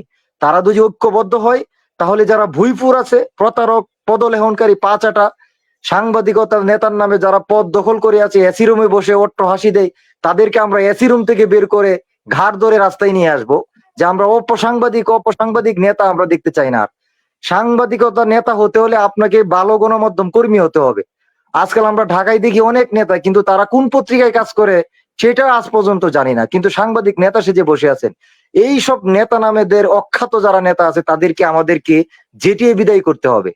আমি আবারও বলছি, কতিপয় নামধারী যারা রয়েছে, সবাইকে না, সরি, যারা সাংবাদিকতার চর্চার মধ্যে নাই, তারা আছে কোনো একটি গ্রুপের পা চাটে, তারা আছে কোনো একটি ক্লাবের নেতার পা চাটে, কোনো একটি বিশেষ দলের নেতার পা চাটে। তাদেরকে আমাদেরকে চিহ্নিত করতে হবে এবং তাদেরকে আমাদেরকে আদর্শের মাধ্যমে পরাজিত করতে হবে। আমরা সারা দেশে যারা পেশাদার আছি, আমরা যদি ঐক্যবদ্ধ হয়ে যাই মরার জন্য, তাহলে আমাদেরকে কেউ মারতে পারবে না। আর দুর্যে আমরা দলের সুবিধা পাওয়ার জন্য, পদ পাওয়ার জন্য, নেতার নেতৃত্ব পাওয়ার জন্য বিচ্ছিন্ন থাকি, তাহলে আমাদের কাউকে বাঁচাতে পারবে না। সময়ে সময়ে আজকে যেমন শ্যামল দত্তরা বিপদে রয়েছেন, ফারজানা রূপারা বিপদে রয়েছেন, আগামীতেও যারা পা চাটবেন, পদলেহন করবেন, তাদের দুর্গতি এর চেয়ে করুণ হবে। এর চেয়ে মানে নেপাল যেরকম হেলিকপ্টারের রশি দিয়ে পালাতে হয়েছে, আমার মনে হয় এর চেয়ে করুণ পরিস্থিতি হেলিকপ্টারের মনে হয় পাওয়া যাবে না। অতএব শিক্ষা নিন। অতীত থেকে যারা শিক্ষা না নেই, তাদের জীবন হচ্ছে সবচেয়ে খারাপ হয়। আমি খায়রুল আলম রফিক সাহেবের যে উদ্যোগ নিয়েছে, আমি তাকে সেলুট জানাচ্ছি, সাধুবাদ জানাচ্ছি। আমি তার যে কোনো পদক্ষেপে পাশে আছি এবং উনি যেন পেশাদার সাংবাদিক বাছাই করেন। শত শত সাংবাদিকের আমি মনে করি প্রয়োজন নাই, কিন্তু যারা প্রকৃত লেখক, যারা মেধা আছে, যাদের মধ্যে প্রতিবাদী চেতনা আছে, এই আগুনগুলি ওনাকে খুঁজে বের করতে হবে। এই স্বর্ণগুলিকে, এই ডায়মন্ড গুলিকে ওনাকে অনুবীক্ষণ যন্ত্র দিয়ে খুঁজে খুঁজে বের করতে হবে। আর এই যন্ত্র হচ্ছে পেশাদার সাংবাদিক এবং যারা সবসময় কাজ করে মিডিয়াতে এবং প্রতিবাদী চেতনা আছে, তাদেরকে নিয়ে যদি আমরা ঐক্যবদ্ধ হই, এবং আমরা দলদাস এবং ভুইফুরের বিরুদ্ধে প্রতিবাদী হই, তাহলে কিন্তু এই যে যারা নামধারী আছে তারা পালাতে বাধ্য হবে। আরেকটি আমি সবসময় একটি দাবি জানাচ্ছি, এই 4টা দাবি জানিয়ে আমি আলোচনা শেষ করবো। এর একটি হচ্ছে যে আমরা সাংবাদিক নির্যাতন হলে সরকার যেন রাষ্ট্রীয়ভাবে র্যাপিড অ্যাকশন ব্যাটালিয়নের মতো র্যাব যে বাহিনী আছে এমন একটি স্বতন্ত্র বাহিনী তৈরি করা, কুইক রেসপন্স টিম, বাংলাদেশের 64 জেলায় কোনো সাংবাদিক নির্যাতন হলে যেন তাৎক্ষণিক তারা মুভ করতে পারে, নিরাপত্তা দিতে পারে, তাদের পাশে দাঁড়াতে পারে, এরকম স্বতন্ত্র একটি বাহিনী গড়ে তোলার দাবি জানাচ্ছি। দাবি দ্বিতীয় হচ্ছে, কোন সাংবাদিক আহত হলে, যেহেতু সাংবাদিকরা রাষ্ট্রের চতুর্থ স্তম্ভ, সেই হিসাবে রাষ্ট্র তাদের কাছে দায়বদ্ধ। কোন সাংবাদিক আহত হলে যেন তার জন্য একটি কার্ড থাকে, তিনি যে কোনো হাসপাতালে এবং বিশেষায়িত কোনো হাসপাতাল সরকার যেন তৈরি করে দেয়, যে সাংবাদিক এবং সাংবাদিকদের পরিবারের জন্য তারা যে কোনো জায়গায় আহত হলে, নিহত হলে, যে কোনো কিছু হলে এই হাসপাতালে চিকিৎসা নিবে এবং রাষ্ট্র তাদের জন্য একটি আর্থিক ব্যবস্থা, চিকিৎসা খরচ তাদের পরিবারের জন্য বিনামূল্যে করে দিবে। এটা হচ্ছে রাষ্ট্র সাংবাদিকদের কাছে এটা করে দিতে বাধ্য এবং দায়বদ্ধ। তৃতীয় নম্বর দাবি হচ্ছে যে সাংবাদিকদের আইনি অধিকার পাওয়ার জন্য একটি স্বতন্ত্র বিশেষ ট্রাইব্যুনাল গঠন করতে হবে, যেন 1 সপ্তাহের মধ্যে সাংবাদিক নির্যাতন এবং হামলা মামলার যে ঘটনা লাইভ সম্প্রচারের মাধ্যমে সেটি নিষ্পত্তি করতে হবে। চতুর্থ নম্বর যে দাবিগুলি আছে সেই দাবিগুলি হচ্ছে যে সাংবাদিকরা কোনো ধরনের আইনি বা কোনো ধরনের বাধাগ্রস্ত হলে তাদের আর্থিক অবস্থা বা তাদেরকে রাষ্ট্রের যে চতুর্থ স্তম্ভ, তাদের যেমন 1971 সালে যারা যুদ্ধ করেছেন তারা আমাদের ফ্রিডম ফাইটার, মুক্তিযোদ্ধা, তেমনি যারা সাংবাদিক রয়েছেন দেশের জন্য কাজ করছেন তাদেরকে যাচাই বাছাই করে রাষ্ট্রের একজন বিশেষ নাগরিকের মর্যাদা কার্ড প্রদান করা, যেন তিনি মাথা উঁচু করে এই সমাজে থাকতে পারেন। এই বলে সবাইকে ধন্যবাদ জানিয়ে আমার সংক্ষিপ্ত ও গোছালো বক্তব্য শেষ করছি। সকলকেই ধন্যবাদ। ধন্যবাদ। নট গোছালো, একেবারে গোছালো এবং চমৎকার কিছু তথ্য নির্ভর কনস্ট্রাকটিভ একটি আলোচনা করেছেন। নাইম, আপনাকে স্পেশালি থ্যাঙ্কস জানাচ্ছি। আমরা একটু পিয়াস ভাইয়ের কাছে 2 মিনিট পরে আসতে চাই, কারণ তিনি হচ্ছেন আমাদের আজকের অন্তত আলোচকদের মধ্যে আমি মুখ্য আলোচকে বলবো, যাকে সাধারণত খুব একটা পাওয়া যায় না। কারণ আপনারা জানেন যে কালের কণ্ঠ মাল্টিমিডিয়া এখন খুবই ব্যস্ততম সময় পার করছে, খুবই জনপ্রিয়তার শীর্ষে একটি মাল্টিমিডিয়া বলাই যেতে পারে। সেটি হেড অফ নিজের দায়িত্বে তিনি আমার এই আমন্ত্রণে তিনি এসছেন, সেই জন্য আসলে আমি খুবই এক্সাইটেড। আমি আসলে কথা বলতে পারছি না যে পিয়াস ভাই আমার সামনে আমার এই নবীনগরের কথায় যুক্ত হয়েছেন। আমরা তার কথা একটু পরে শুনবো। আসতে চাই একটু চট্টগ্রামে, আমাদের সাংবাদিক নেতা যিনি হচ্ছেন সোহাগ আরিফিন, প্রতিদিন কাগজ পত্রিকার যিনি বিশেষ প্রতিনিধি হিসেবে কাজ করছেন এবং যিনি চট্টগ্রাম রিপোর্টার্স অ্যাসোসিয়েশন, সংক্ষেপে সিআরএ, সেখানকার সাংবাদিকদের নেতা, অর্থাৎ সেটির প্রেসিডেন্ট, এবং বাংলাদেশ সাংবাদিক কমিউনিটি যেটি বিএসসি, যেটির সঙ্গে আমারও সম্পৃক্ততা রয়েছে, সেটির প্রতিষ্ঠাকালীন যুগ্ম আহ্বায়ক হিসেবে দায়িত্ব পালন করছেন। সোহাগ আরিফিন, আপনি যদি শুনতে পেয়ে থাকেন, চট্টগ্রামের সাংবাদিক নেতা, আপনি 3 জনের বক্তব্য শুনেছেন। আজকে অনুষ্ঠানের যিনি সূচনা করেছিলেন আমাদের আপনার পত্রিকার যিনি এডিটর খায়রুল আলম রফিক ভাই, যিনি সাংবাদিক নির্যাতন প্রতিরোধ সেল বাংলাদেশের প্রধান, তিনি কিভাবে সাংবাদিক নির্যাতন বন্ধে নানান পদক্ষেপ নিয়ে এগোবেন সেগুলোর বিস্তারিত বর্ণনা দিচ্ছিলেন। তারপর যিনি সোহেল আহমেদ, বাংলাদেশ মফস্বল সাংবাদিক ইউনিয়ন, যেটির সঙ্গে আপনি নিজে যুক্ত, তিনি যেভাবে বলছিলেন যে কোনোভাবে সাংবাদিক নির্যাতন বন্ধ হবে না যতক্ষণ পর্যন্ত না দলদাসের লেজুর বৃত্তির সাংবাদিকতা এই দেশে বন্ধ না হবে, যতক্ষণ না সাংবাদিক নেতারা, অর্থাৎ আপনার মতো নেতারা রাজনৈতিক প্রভাব মুক্ত না হতে পারবেন, যখন যে সরকার আসবে সেই সরকারের পদলেখন বন্ধ করতে না পারবেন, ততক্ষণ পর্যন্ত এই সাংবাদিক নির্যাতন বন্ধ হবে না। এবং এটির সঙ্গে সম্পূর্ণ সহমত পোষণ করে কিশোরগঞ্জের সাংবাদিক ভাই সাইদুর রহমান নাইম যেভাবে 4টি তার প্রস্তাবনা তুলে ধরলেন, যে সরকার যখনই সাংবাদিকরা নির্যাতিত হবে তখন একটি কুইক রেসপন্স টিম গঠন করে সেই সাংবাদিককে উদ্ধার করে তার চিকিৎসা ব্যবস্থা করা, এবং সেখানে অবশ্যই বিশেষায়িত একটি হাসপাতালে বিনামূল্যে সরকারকে সেই সাংবাদিক বন্ধুর চিকিৎসা করতে হবে। এবং তৃতীয়ত বলছিলেন যে ওই সাংবাদিক ভাই যিনি নির্যাতিত হবেন তাকে সর্বোচ্চ পর্যায়ে আইনি সহায়তা ট্রাইব্যুনাল গঠন করে স্বল্প সময়ের মধ্যে সেই সাংবাদিক বন্ধুটির মামলা নিষ্পত্তি করতে হবে। এবং সবশেষে তিনি বলছিলেন যে ওই সাংবাদিক বন্ধুর রাষ্ট্রের পক্ষ থেকে সামগ্রিকভাবে আর্থিক সহায়তা প্রদান সহ প্রকৃত অর্থে ওই সাংবাদিককে একটি বিশেষ মর্যাদা দিতে হবে, যে তিনি হচ্ছেন প্রকৃত সাংবাদিক যদি হয়ে থাকেন। এই সমস্ত এই প্রস্তাবনার সঙ্গে আপনি নতুন করে যোগ করবেন কিনা, এবং একজন সাংবাদিক নেতা হিসেবে দীর্ঘদিন আপনি কাজ করছেন, আপনার একটি জনপ্রিয়তা আছে, কিন্তু নিজেকে ব্যর্থ মনে করেন কিনা? কারণ আপনি শুধু দেখি যে এই জায়গা থেকে সেই জায়গায় গিয়ে খালি শুধু কথা বলেন, বিবৃতি দেন, নানা জায়গায় মানববন্ধনের চেষ্টা করেন, কিন্তু নির্যাতনটা বন্ধ হচ্ছে না, যেটির অভিযুক্তি 3 জন বক্তা একই সুরে বলেছেন যে আপনারা সাংবাদিক নেতারা যখন যে সরকারের ক্ষমতায় আসেন সেই সরকারের লেজুর বৃত্তি করে সুযোগ সুবিধা নেওয়াটাই যেন আপনাদের আসলে মূল টার্গেট থাকে। কিভাবে এই অভিযোগ খণ্ডন করবেন সহকারী? অসংখ্য ধন্যবাদ দাদা।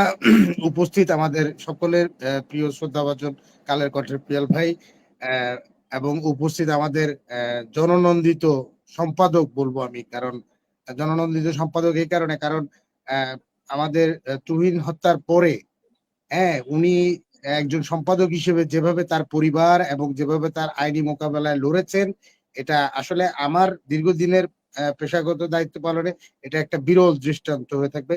উপস্থিত আমাদের শ্রদ্ধাভাজন আজহার ভাই, প্রথম আলোর, যিনি আমাদের গুরু, আমরা গুরু মানি, রিমন ভাই, সাইদুর রহমান রিমন, প্রয়াত সাইদুর রহমান রিমন ভাইয়ের পরে আমরা আজহার ভাই এবং গৌরাঙ্গ দা, আমরা যেভাবে আপনাদেরকে মেনে আসছি। আছে আমাদের নাইম, খুব দুর্দান্ত কথা বলে, আসলে নাইম খুব পজিটিভলি কথাগুলো বলে, এটা আসলে সত্যি প্রশংসনীয়। দাদা অনেকগুলো কথাই তো এখানে হইলো, আসলে আমি একটু করে শুরু করতে চাই এই সাংবাদিক নির্যাতন প্রতিরোধ সেল।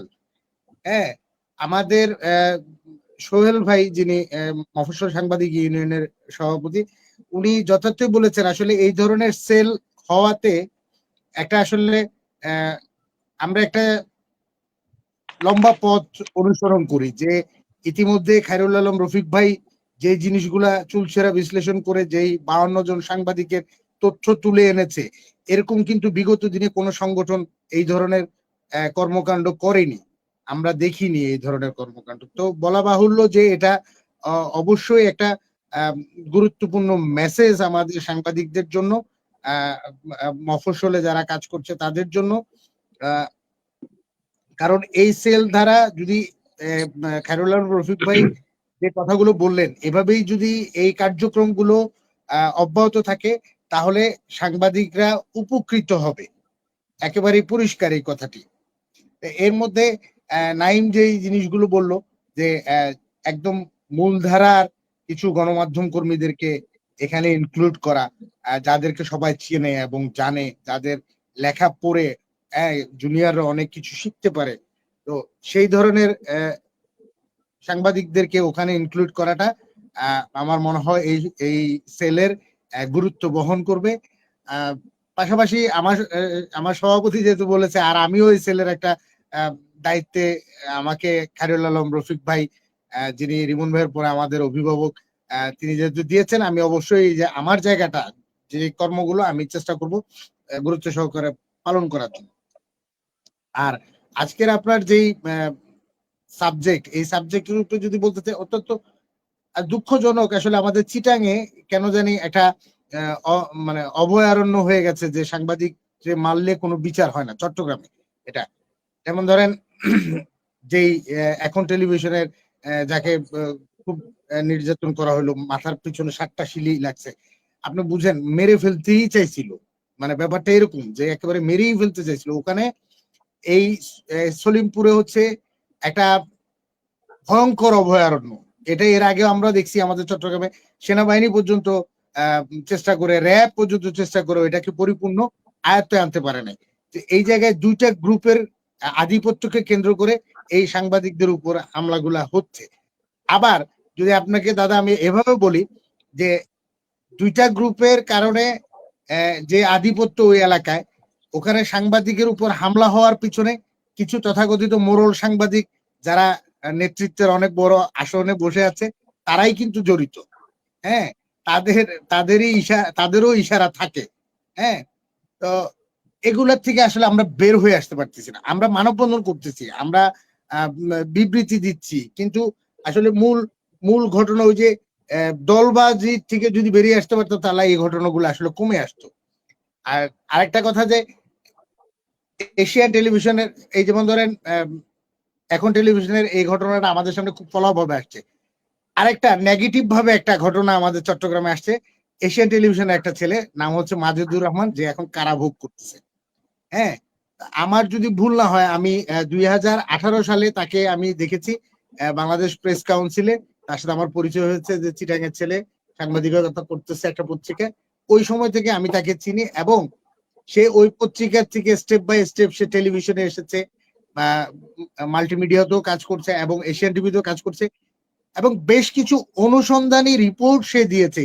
সম্প্রতি আপনি জানবেন যে একটা ঘটনা ঘটেছে পুলিশের পতেঙ্গাতে, আমাদের চট্টগ্রাম পতেঙ্গাতে পুলিশের ভ্যানে করে ইয়াবা পাচার।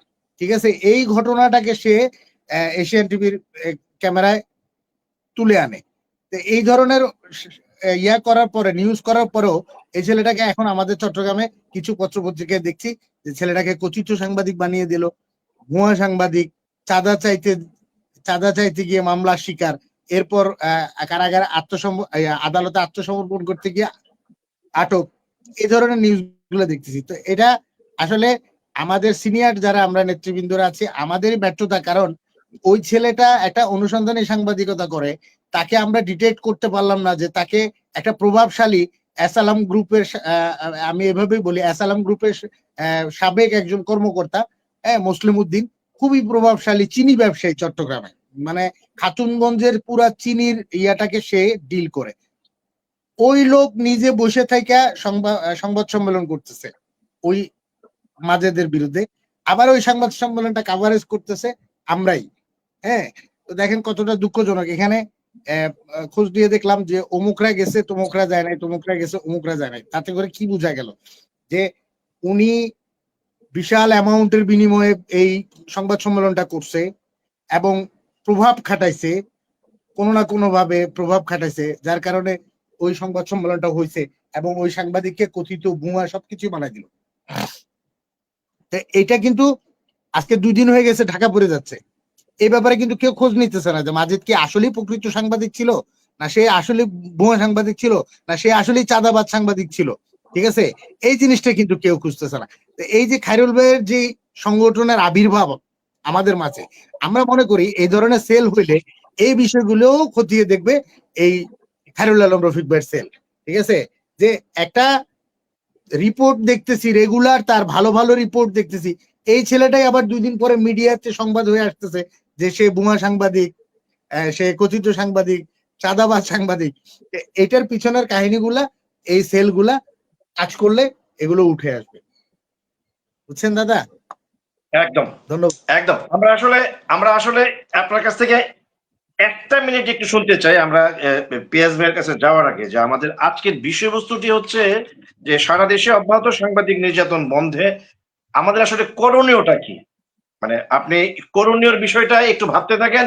আমরা পিয়াস ভাইয়ের কথা যদি শুনে ফেলি তাহলে হয়তো আবার আজহার ভাইয়ের কথাটা শোনা যাবে না, কারণ পিয়াস ভাই হচ্ছে আমাদের বস। কারণ পিয়াস ভাইয়ের নেতৃত্বে আমাদের আজহারও দীর্ঘদিন প্রথমত কাজ করেছেন। বন্ধু আজহারের কাছে 2 মিনিট শুনে এরপরে আমরা পিয়াস ভাইয়ের কাছে যাব। আজহার, বিষয়বস্তু হচ্ছে সারা দেশে অব্যাহত সাংবাদিক নির্যাতন কেন বন্ধ হচ্ছে না, আপনার পর্যবেক্ষণটা কি? কি করলে এতগুলো আলোচনা হলো, অনেকগুলো প্রস্তাবনা এলো, আপনার এর সঙ্গে যোগ করার কি আছে? আমরা চাই সাংবাদিক নির্যাতনটা অবিলম্বে বন্ধ করা হোক।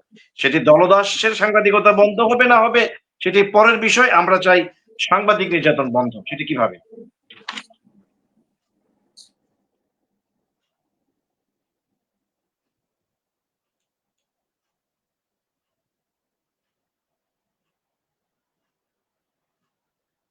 আজহার, আপনি বোধহয় মিউট আছেন, একটু আনমিউট হতে হবে। হ্যাঁ, ঠিক আছে, শুনতে পাচ্ছেন? হ্যাঁ, জি জি, এখন শোনা যাচ্ছে। হ্যাঁ, ধন্যবাদ নবীনগরের কথাকে লাইভ টক শুতে আমাকে আজকে আমন্ত্রণ জানানোর জন্য। এখানে অত্যন্ত বিজ্ঞ এবং গুণীজন, আমাদের বিশেষ করে পিয়াস ভাইয়ের কথা বলছি, যিনি আমাদের যাদের হাত ধরিয়ে আমরা সাংবাদিকতা আসলে কাজ করেছি। রফিক ভাই, সোহাগ আরিফিন, নাইম তো অত্যন্ত দুর্দান্ত বলার, এখন তারণ্যের প্রতীক। আমরা কথা শুনেছিলাম সোহেল ভাইরও, অবশ্য ধন্যবাদ জানাচ্ছি এরকম একটা আয়োজন করার জন্য। আসলে ঘুরে ফিরে একই কথা কিন্তু বারবার আপনার চলে আসতেছে। তো সমাধানের রাস্তাটা কিন্তু আমরা পাচ্ছি না। বাংলাদেশের সাংবাদিকদের উপর নির্যাতন, সাংবাদিক হয়রানি, সাংবাদিকদের উপর মামলা, হামলা এটি এখন কিন্তু একটা নিত্যদিনের ঘটনায় পরিণত হচ্ছে। এগুলোর মূল কারণ আমি মনে করি যে একটা রাষ্ট্রই তো একটা অস্থির অবস্থা আছে। যে রাষ্ট্রের গণতন্ত্র নেই, সুদৃঢ় গণতন্ত্র যতক্ষণ আপনার প্রতিষ্ঠিত না হবে, সেই রাষ্ট্রের সাংবাদিকতা কিন্তু একটু দুরূহ হয়ে দাঁড়ায়। অতএব আমরা দেখছি যে যত দিন যাচ্ছে স্বাধীনতার পর আজ ৫৪ বছর দিন যাচ্ছে, রাষ্ট্রের গণতান্ত্রিক ব্যবস্থা তত কিন্তু ভেঙে পড়ছে, দুর্বল হচ্ছে, রাজনৈতিক অস্থিরতা বাড়ছে, নানান প্যানিক তৈরি হচ্ছে। এই প্যানিক গুলোর মধ্য দিয়ে আমরা কিছু সাংবাদিকরাও কিন্তু নিজেরা কোনো না কোনো ভাবে জড়িয়ে যাচ্ছি। অতএব সেই আক্রোশের জায়গা থেকে রাষ্ট্র আমাদেরকে কোনোভাবে সেভ করছে না। বলা হলেও যে সাংবিধানিক ভাবে যে আমরা রাষ্ট্রের চতুর্থ স্তম্ভ, আসলে বাস্তবতায় কিন্তু তার কোনো প্রতিফলন নেই। কেন নেই? সাংবাদিকতাও কিন্তু আজকে ভুলপুর হয়ে গেছে। সাংবাদিকতার এখন তো কোনো ক্রাইটেরিয়া নেই, কোনো ক্লাসিফিকেশন নেই। সাংবাদিকতার একটা নির্দিষ্ট গণ্ডি নেই। যে যেভাবে পড়ছে সাংবাদিক হয়ে যাচ্ছে। পত্রিকা বলেন, টিভি বলেন, অনলাইন বলেন। এই যে আজকে বোধহয় দেখেছেন একটা ভালো নিউজ দেখেছেন যে এই সরকার ২টা টিভি চ্যানেলকে তারা অনুমতি দিয়েছে। এই যে এইভাবে কিন্তু যত্রতত্র যে সে মানে পত্রিকার মালিক হওয়া, মানে টিভির মালিক হওয়া, নিজেই সাংবাদিক সেজে যাওয়া, এই যে একটা প্র্যাকটিস না থাকা, তো এখানে আসলে কোনো নিয়ন্ত্রণ নেই, শৃঙ্খলা নেই। তো শৃঙ্খলা যে দেশে থাকে না, যেই পেশায় শৃঙ্খলা থাকে না, সেই পেশায় আমাকে আপনাকে কে প্রোটেক্ট করবে, কে প্রতিরক্ষা দিবে আপনাকে? আর সাংবাদিক সংগঠনগুলোর কথা বলবেন, সাংবাদিক সংগঠনের কথা বললে তো নিজেদের গায়ে অনেকগুলো দায়িত্ব চলে আসে।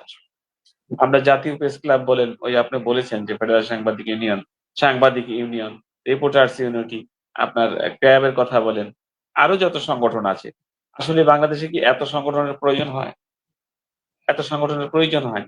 এগুলো আবার দেখা গেছে বিভক্ত আছে। তো একটা আওয়ামী লীগ এক গ্রুপ বিএনপি করে, এক গ্রুপ অন্য করে।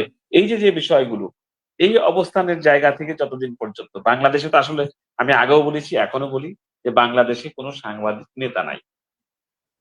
আর সাংবাদিক নেতা যারা হচ্ছেন তাদের মধ্যে সাংবাদিকতার চরম ঘাটতি আছে।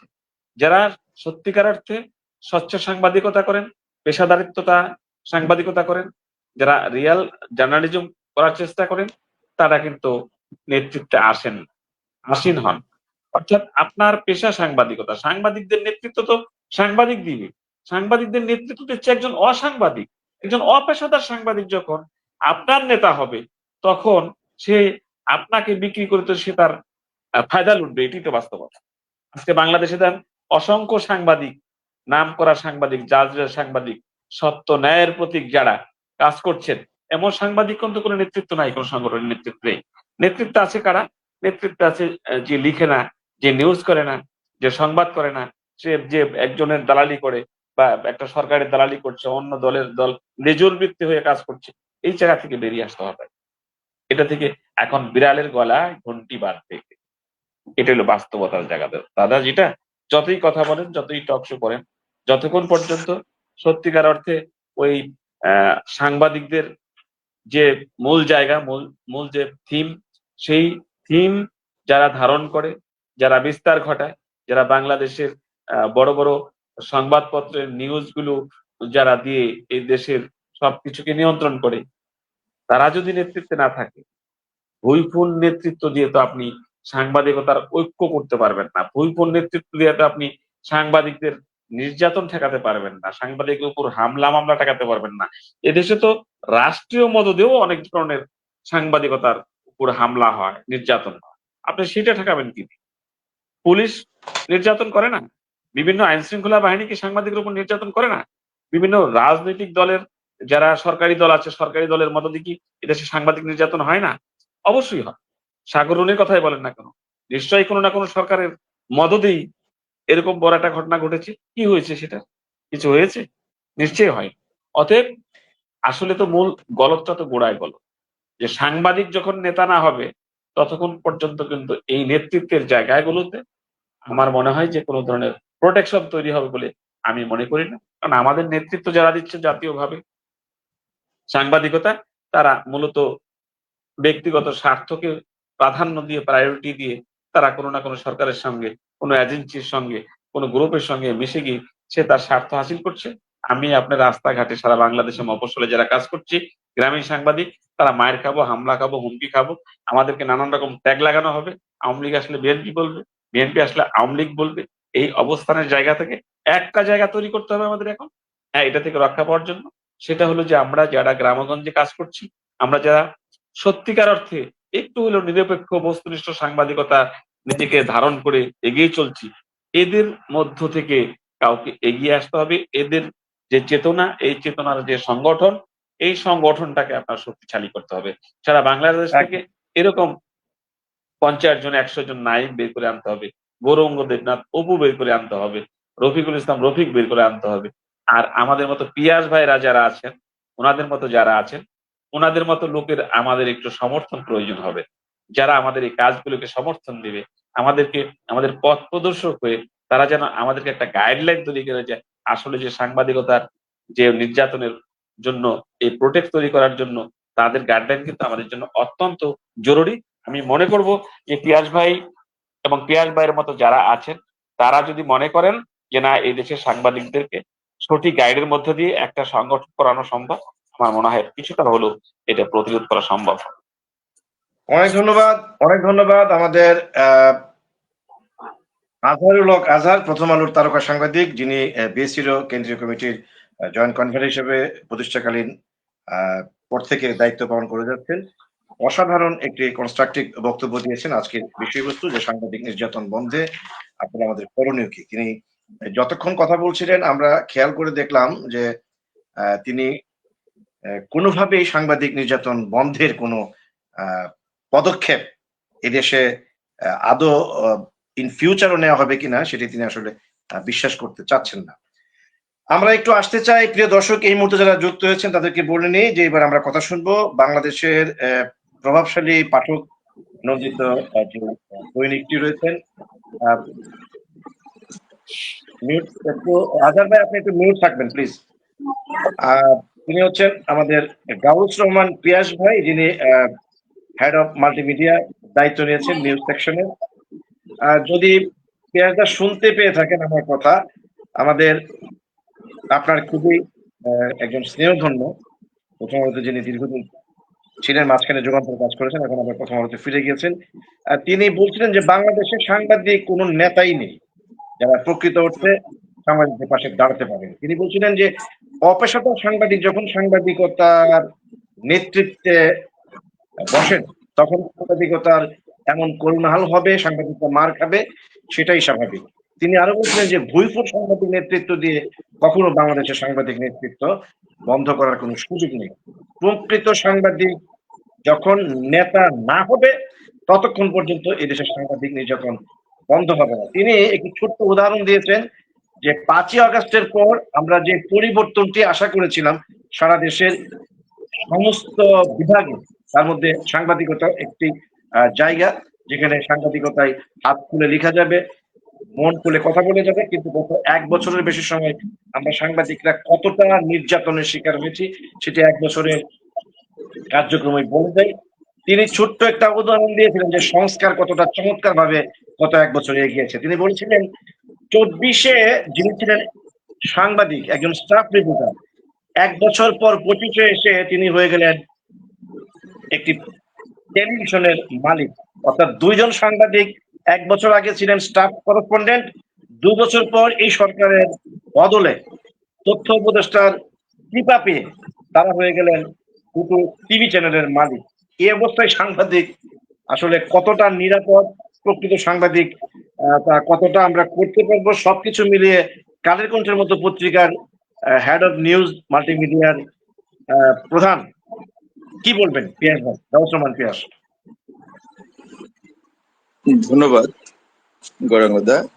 আর সবাইকে আমি আমার শুভেচ্ছা জানাচ্ছি, শুভকামনা জানাচ্ছি, সবাই যেন আমরা ভালো থাকি, নিরাপদ থাকি। আমি আসলে আজহার ভাই যেখানে শেষ করেছেন সেখান থেকেই কিছু শুরু করে কিছু কথা বলবো। আমার অনেক কথাই তিনি বলে ফেলেছেন, আমার মনে মনে যা যা গোছানো ছিল, যেগুলি বলা দরকার সেগুলি তিনি বলে ফেলেছেন। তো আমি প্রথমে একটা কথা বলতে চাই, সেটা হলো একটা প্রবাদ বাক্য দিয়ে। সেটা হলো যে নগর পুরিলে কি দেবালয় এড়ায়।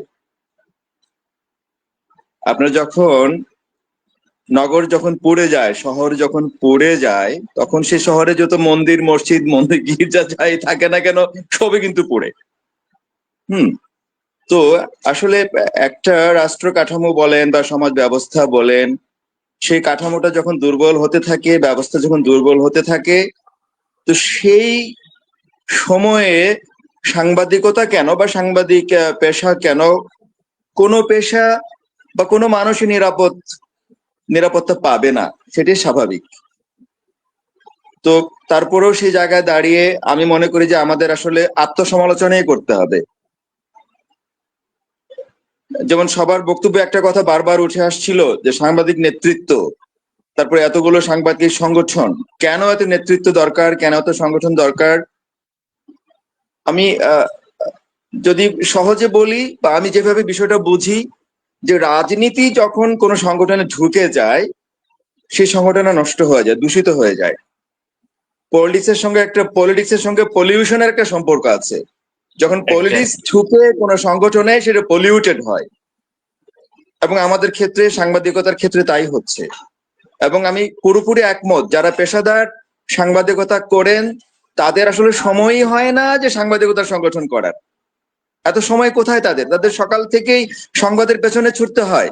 হয় তারা রিপোর্ট জোগাড় করেন, অথবা তারা রিপোর্ট এডিট করেন, প্ল্যান করেন, তারপর অনেক রাত, গভীর রাতে তারা বাসায় ফেরেন। তাদের সময় কোথায় রাজনীতি করার? যার ফলে যেটা হয়েছে, যাদের হাতে হয়তো অন্য কোনো উদ্দেশ্য থাকে, কোনো বিশেষ কারণে বা বিশেষ লক্ষ্য নিয়ে তারা সাংবাদিকতার নামে রাজনীতি করেন, যার ফল হচ্ছে যে এই যে আমরা যখন ভুগছি আর কি। আমি আসলে কোনো আশাবাদ ব্যক্ত করতে পারি না, কিন্তু তারপরেও আমাদের এক ভাই যিনি উদ্যোগটা নিয়েছেন, নিশ্চয়ই তার নেতৃত্ব থেকে ভালো কিছু বের হয়ে আসবে, সেই আশাবাদ আমরা ব্যক্ত করতে চাই। কারণ প্রকৃত সাংবাদিক যারা আছেন তাদেরকে যদি তিনি এক করতে পারেন, এক না করতে না হোক, তাদের কাছে যদি যেতে পারেন, যদি বের করে নিয়ে আসতে পারেন, নতুন একটা নেতৃত্ব হলে হয়তো সম্ভব যে আমরা বা এই ভাই কোনো একটা উদাহরণ তৈরি করতে পারবেন। আমি আবারও বলছি, আসলে একটা সমাজ বা রাষ্ট্র বা একটা সিস্টেম যখন ঠিক মতো চলে না, সেখানে কোনো সিস্টেমই ঠিক মতো চলবে না। ধরেন আপনারা যে বলছেন যে, বা আমরা বলছি যে সাংবাদিকের বিরুদ্ধে মামলা হলে যে পুলিশ কোনো ব্যবস্থা নেয় না। আমি যদি একটা থানার দিকে যাই, ধরেন ওই থানায় সেদিন কয়টা মামলা হয়েছিল, ধরেন 50টা মামলা হয়েছে বা জিডি হয়েছে, তার মধ্যে হয়তো একটা সাংবাদিকের বিরুদ্ধে সেই জিনিস, ওই ঘটনাটা ঘটেছে। পুলিশ তো কোনো কিছুতেই, হয়তো দেখা যাবে যে তার পাঁচটা মামলায় তারা মুভ করবে, বাকি কোনোটাতেই মুভ করবে না। তো সেই জায়গায় আমরা কাকে দায়ী করব?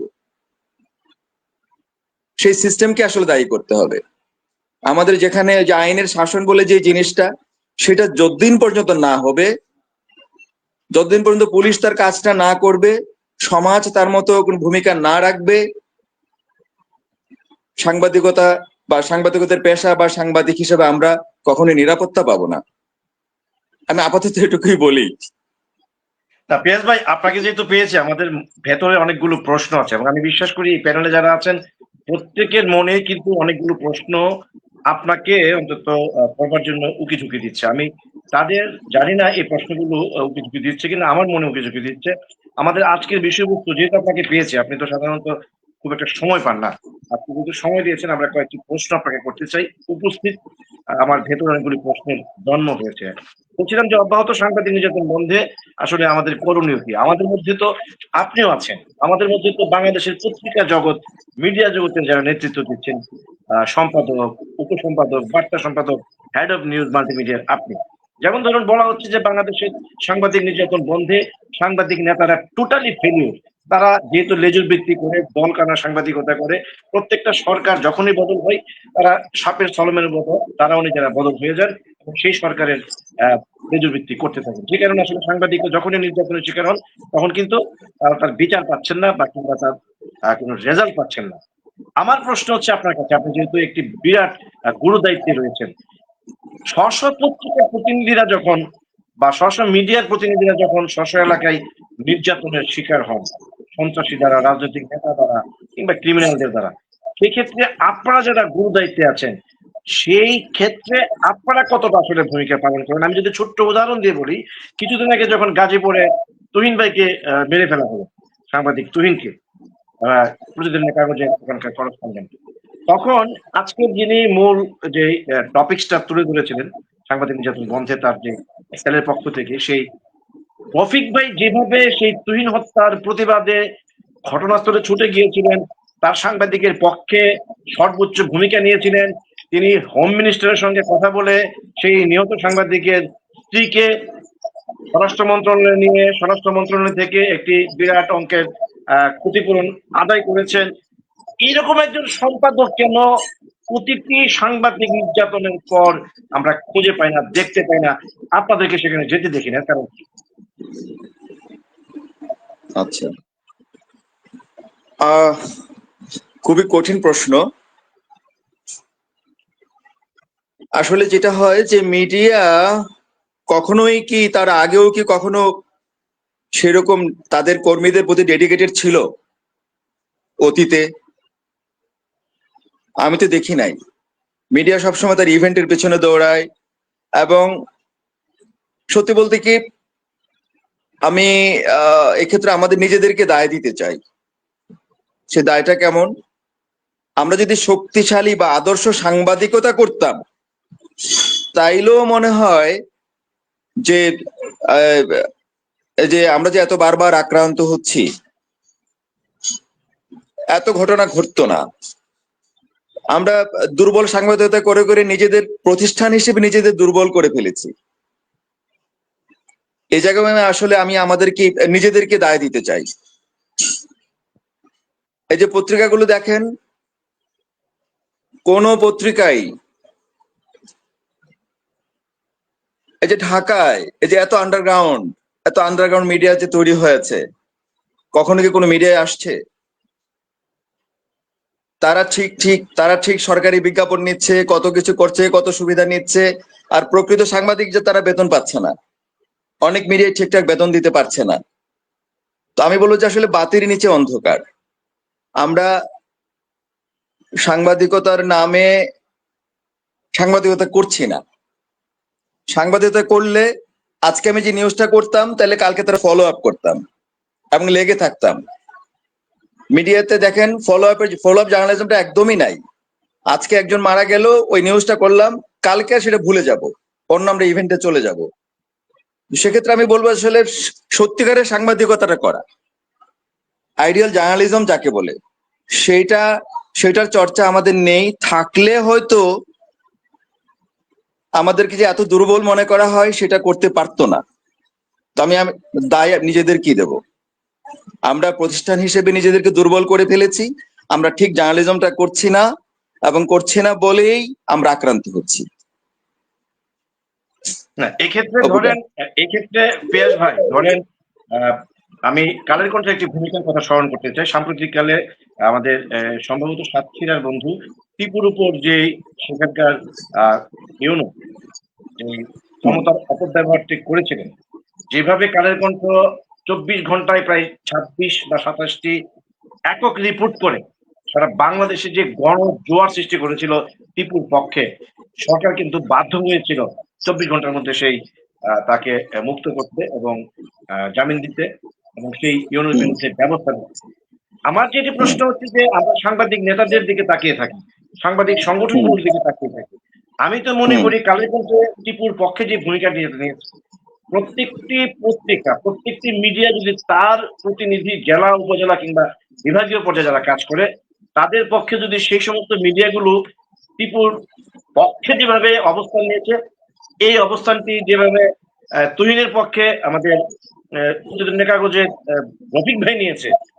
এই বিষয়গুলোতে যদি সোশ্যাল মিডিয়াগুলো অ্যাক্টিভ হয় তাহলে তো সাংবাদিক নেতাদের কিংবা সাংবাদিক সংগঠনেরও প্রয়োজন পড়ে না।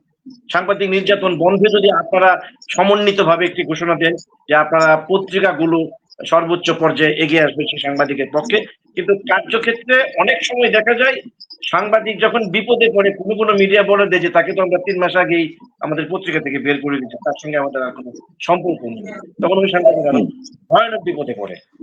এই অবস্থা থেকে আসলে উত্তরণের কোনো পথ আছে কিনা? এখন অবাধ সাংবাদিকতা আমরা করতে পারছি? অবাধ বলতে আমি একটা রিপোর্ট করলাম, আমি কি নিশ্চিত যে এই রিপোর্টের জন্য আমার উপর চাপ আসবে না? এই নির্ভীক সাংবাদিকতা তো আসলে চর্চাটাই নেই। কেন নেই? ধরেন ইউনো বা ধরেন জেলা প্রশাসক বা সচিবালয়, আপনার প্রতিটা জায়গায় আপনি নিশ্চিত হতে পারবেন না যে আপনার একটা রিপোর্ট ছাপা হওয়ার পরে ওখান থেকে আপনার এডিটরের কাছে ফোন আসবে কিনা, সম্পাদকের কাছে ফোন আসবে কিনা। আর তারপরে আরেকটা জিনিস হলো, মিডিয়া কিন্তু দিন শেষে ব্যবসা করে। আমি কালের কণ্ঠে নাম নিয়ে বলছেন, যে কোনো মিডিয়াকে দিন শেষে ব্যবসা করতে হয়। এবং আরো যেটা জিনিস হচ্ছে যে রাজনৈতিক চাপ, এটাও তাকে অলওয়েজ মাথায় রাখতে হয়। তো ব্যবসা, রাজনীতি, প্রশাসনিক চাপ এইসব যদি আপনি বিবেচনা করেন, তাহলে তার মানে কি দাঁড়ায় যে দিন শেষে আপনার হাত বাঁধা, আপনার পা বাঁধা। তো চাইলেও আপনি অনেক কিছু করতে পারবেন না। আমি আশা করি বুঝাতে পেরেছি দাদা।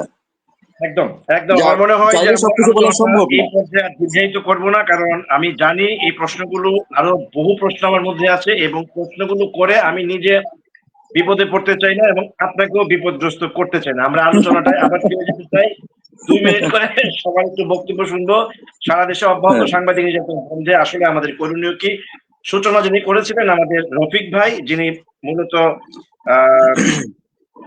সাংবাদিক নির্যাতন প্রতিরোধের বাংলাদেশ গঠন করে ইতিমধ্যে যিনি সারা দেশে একটি গণ জোয়ার তৈরি করতে সক্ষম হয়েছেন এবং খুব স্বল্প সময়ের মধ্যে সাংবাদিক নির্যাতন বন্ধে তার একেবারে স্পেসিফিকলি সুনির্দিষ্ট কিছু পদক্ষেপ তিনি হাতে নিয়েছেন, সেগুলো তিনি সূচনা বক্তব্যে বলেছেন।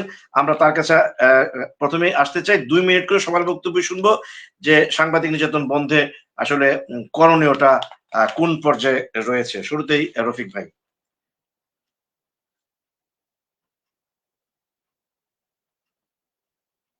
রফিক ভাই একটু আনমিউট হয়ে নেবেন, আপনি মিউট আছেন।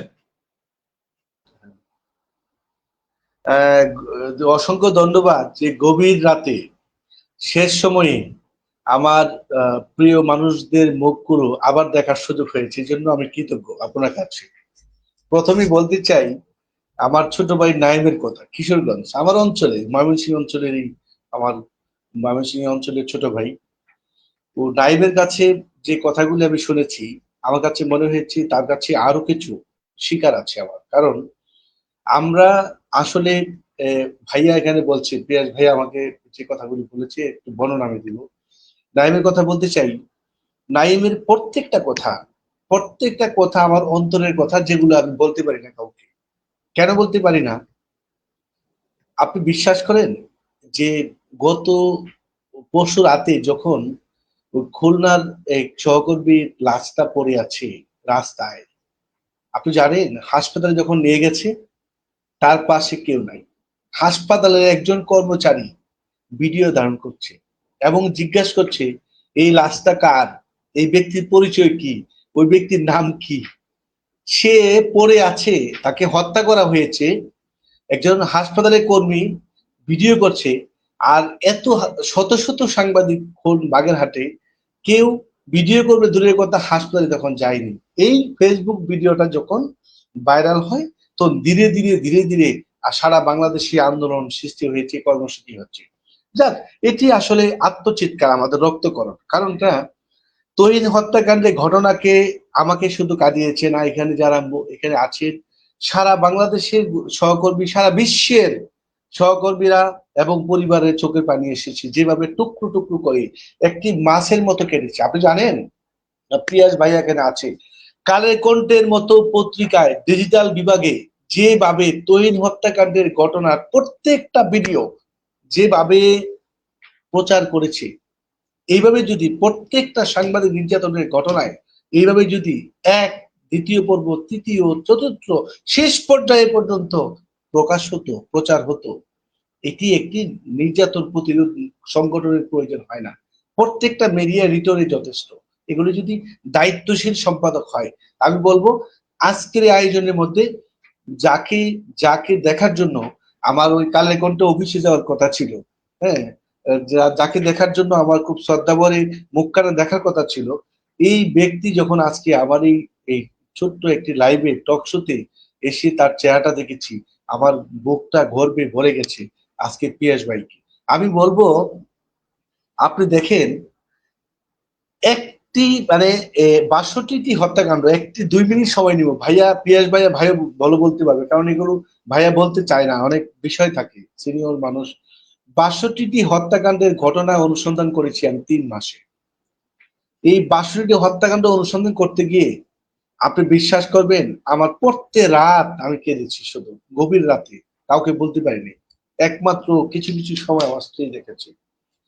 প্রত্যেকটা হত্যাকাণ্ডের সঙ্গে একটা চরম মানে বেদনাদায়ক একটি হত্যাকাণ্ড, যেগুলি আজও বিচার হয়নি। কি কি কারণে? রাজনৈতিক প্রথম একটি পার্ট, দ্বিতীয় হলো সাক্ষীর অভাবে বিচার হয় না, তৃতীয় হলো পুলিশ জাজমেন্টের ক্ষেত্রে সাক্ষী পুলিশ উপস্থাপন করে না, চতুর্থ হলো সাক্ষীদেরকে খুঁজে পায় না, তারা জামিনে স্বল্প সময়ের মধ্যে জামিন দিয়ে দেয় বিজ্ঞ আদালত, জামিন দেওয়ার পরে সাক্ষীদেরকে লাঠি দেখায়।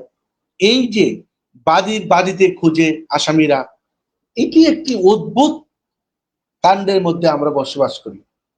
প্রকাশ্যে এক সাংবাদিককে হত্যাকারী আদালতে গেলে স্বল্প সময়ের মধ্যে মানে দেখতেছে প্রচার একদম কুবিয়েছে, হত্যা করেছে, এবং আসামিকে স্বল্প সময়ের মধ্যে জামিন দিয়ে দেয়।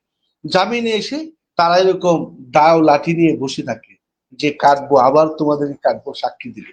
এটি আমাদের একটি চরম ব্যর্থতা।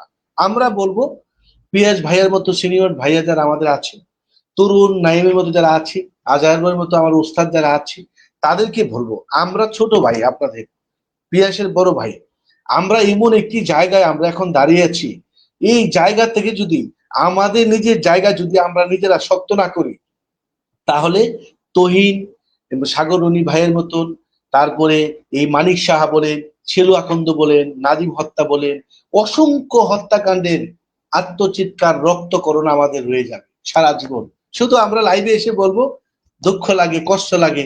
আমাদের এত কষ্ট লাগে যখন ফেসবুকে আমি দেখি, আজকে এই যে আমার তরুণ এক সাংবাদিক, আমার ছোট ভাই আরফিন সোহাগ, ফেসবুকে যখন দেখি আহারে অমুক জায়গার সাংবাদিক রফিক নির্যাতিত হয়েছে, নিন্দা জানায়, নো, আমরা সেগুলো দেখতে চাই না। আমরা চাই অ্যাকশন। নাইম বলেছে অ্যাকশন টু অ্যাকশন। আমরা নতুন অ্যাকশন চালু করতে চাই। অ্যাকশনটা হবে সেল। আমরা এখন এই পিয়াস ভাইয়ের মতো বিজ্ঞদের কাছে আমরা জানবো, শিখবো। আমরা অ্যাকশন টু অ্যাকশন চালু করব। যেখানে সাংবাদিক নির্যাতিত হবে সেখানে আমাদের তদন্ত সেল গঠন করে একটা কমিটি গঠন করব। সেখানে একটা প্রতিবেদন দিবেন।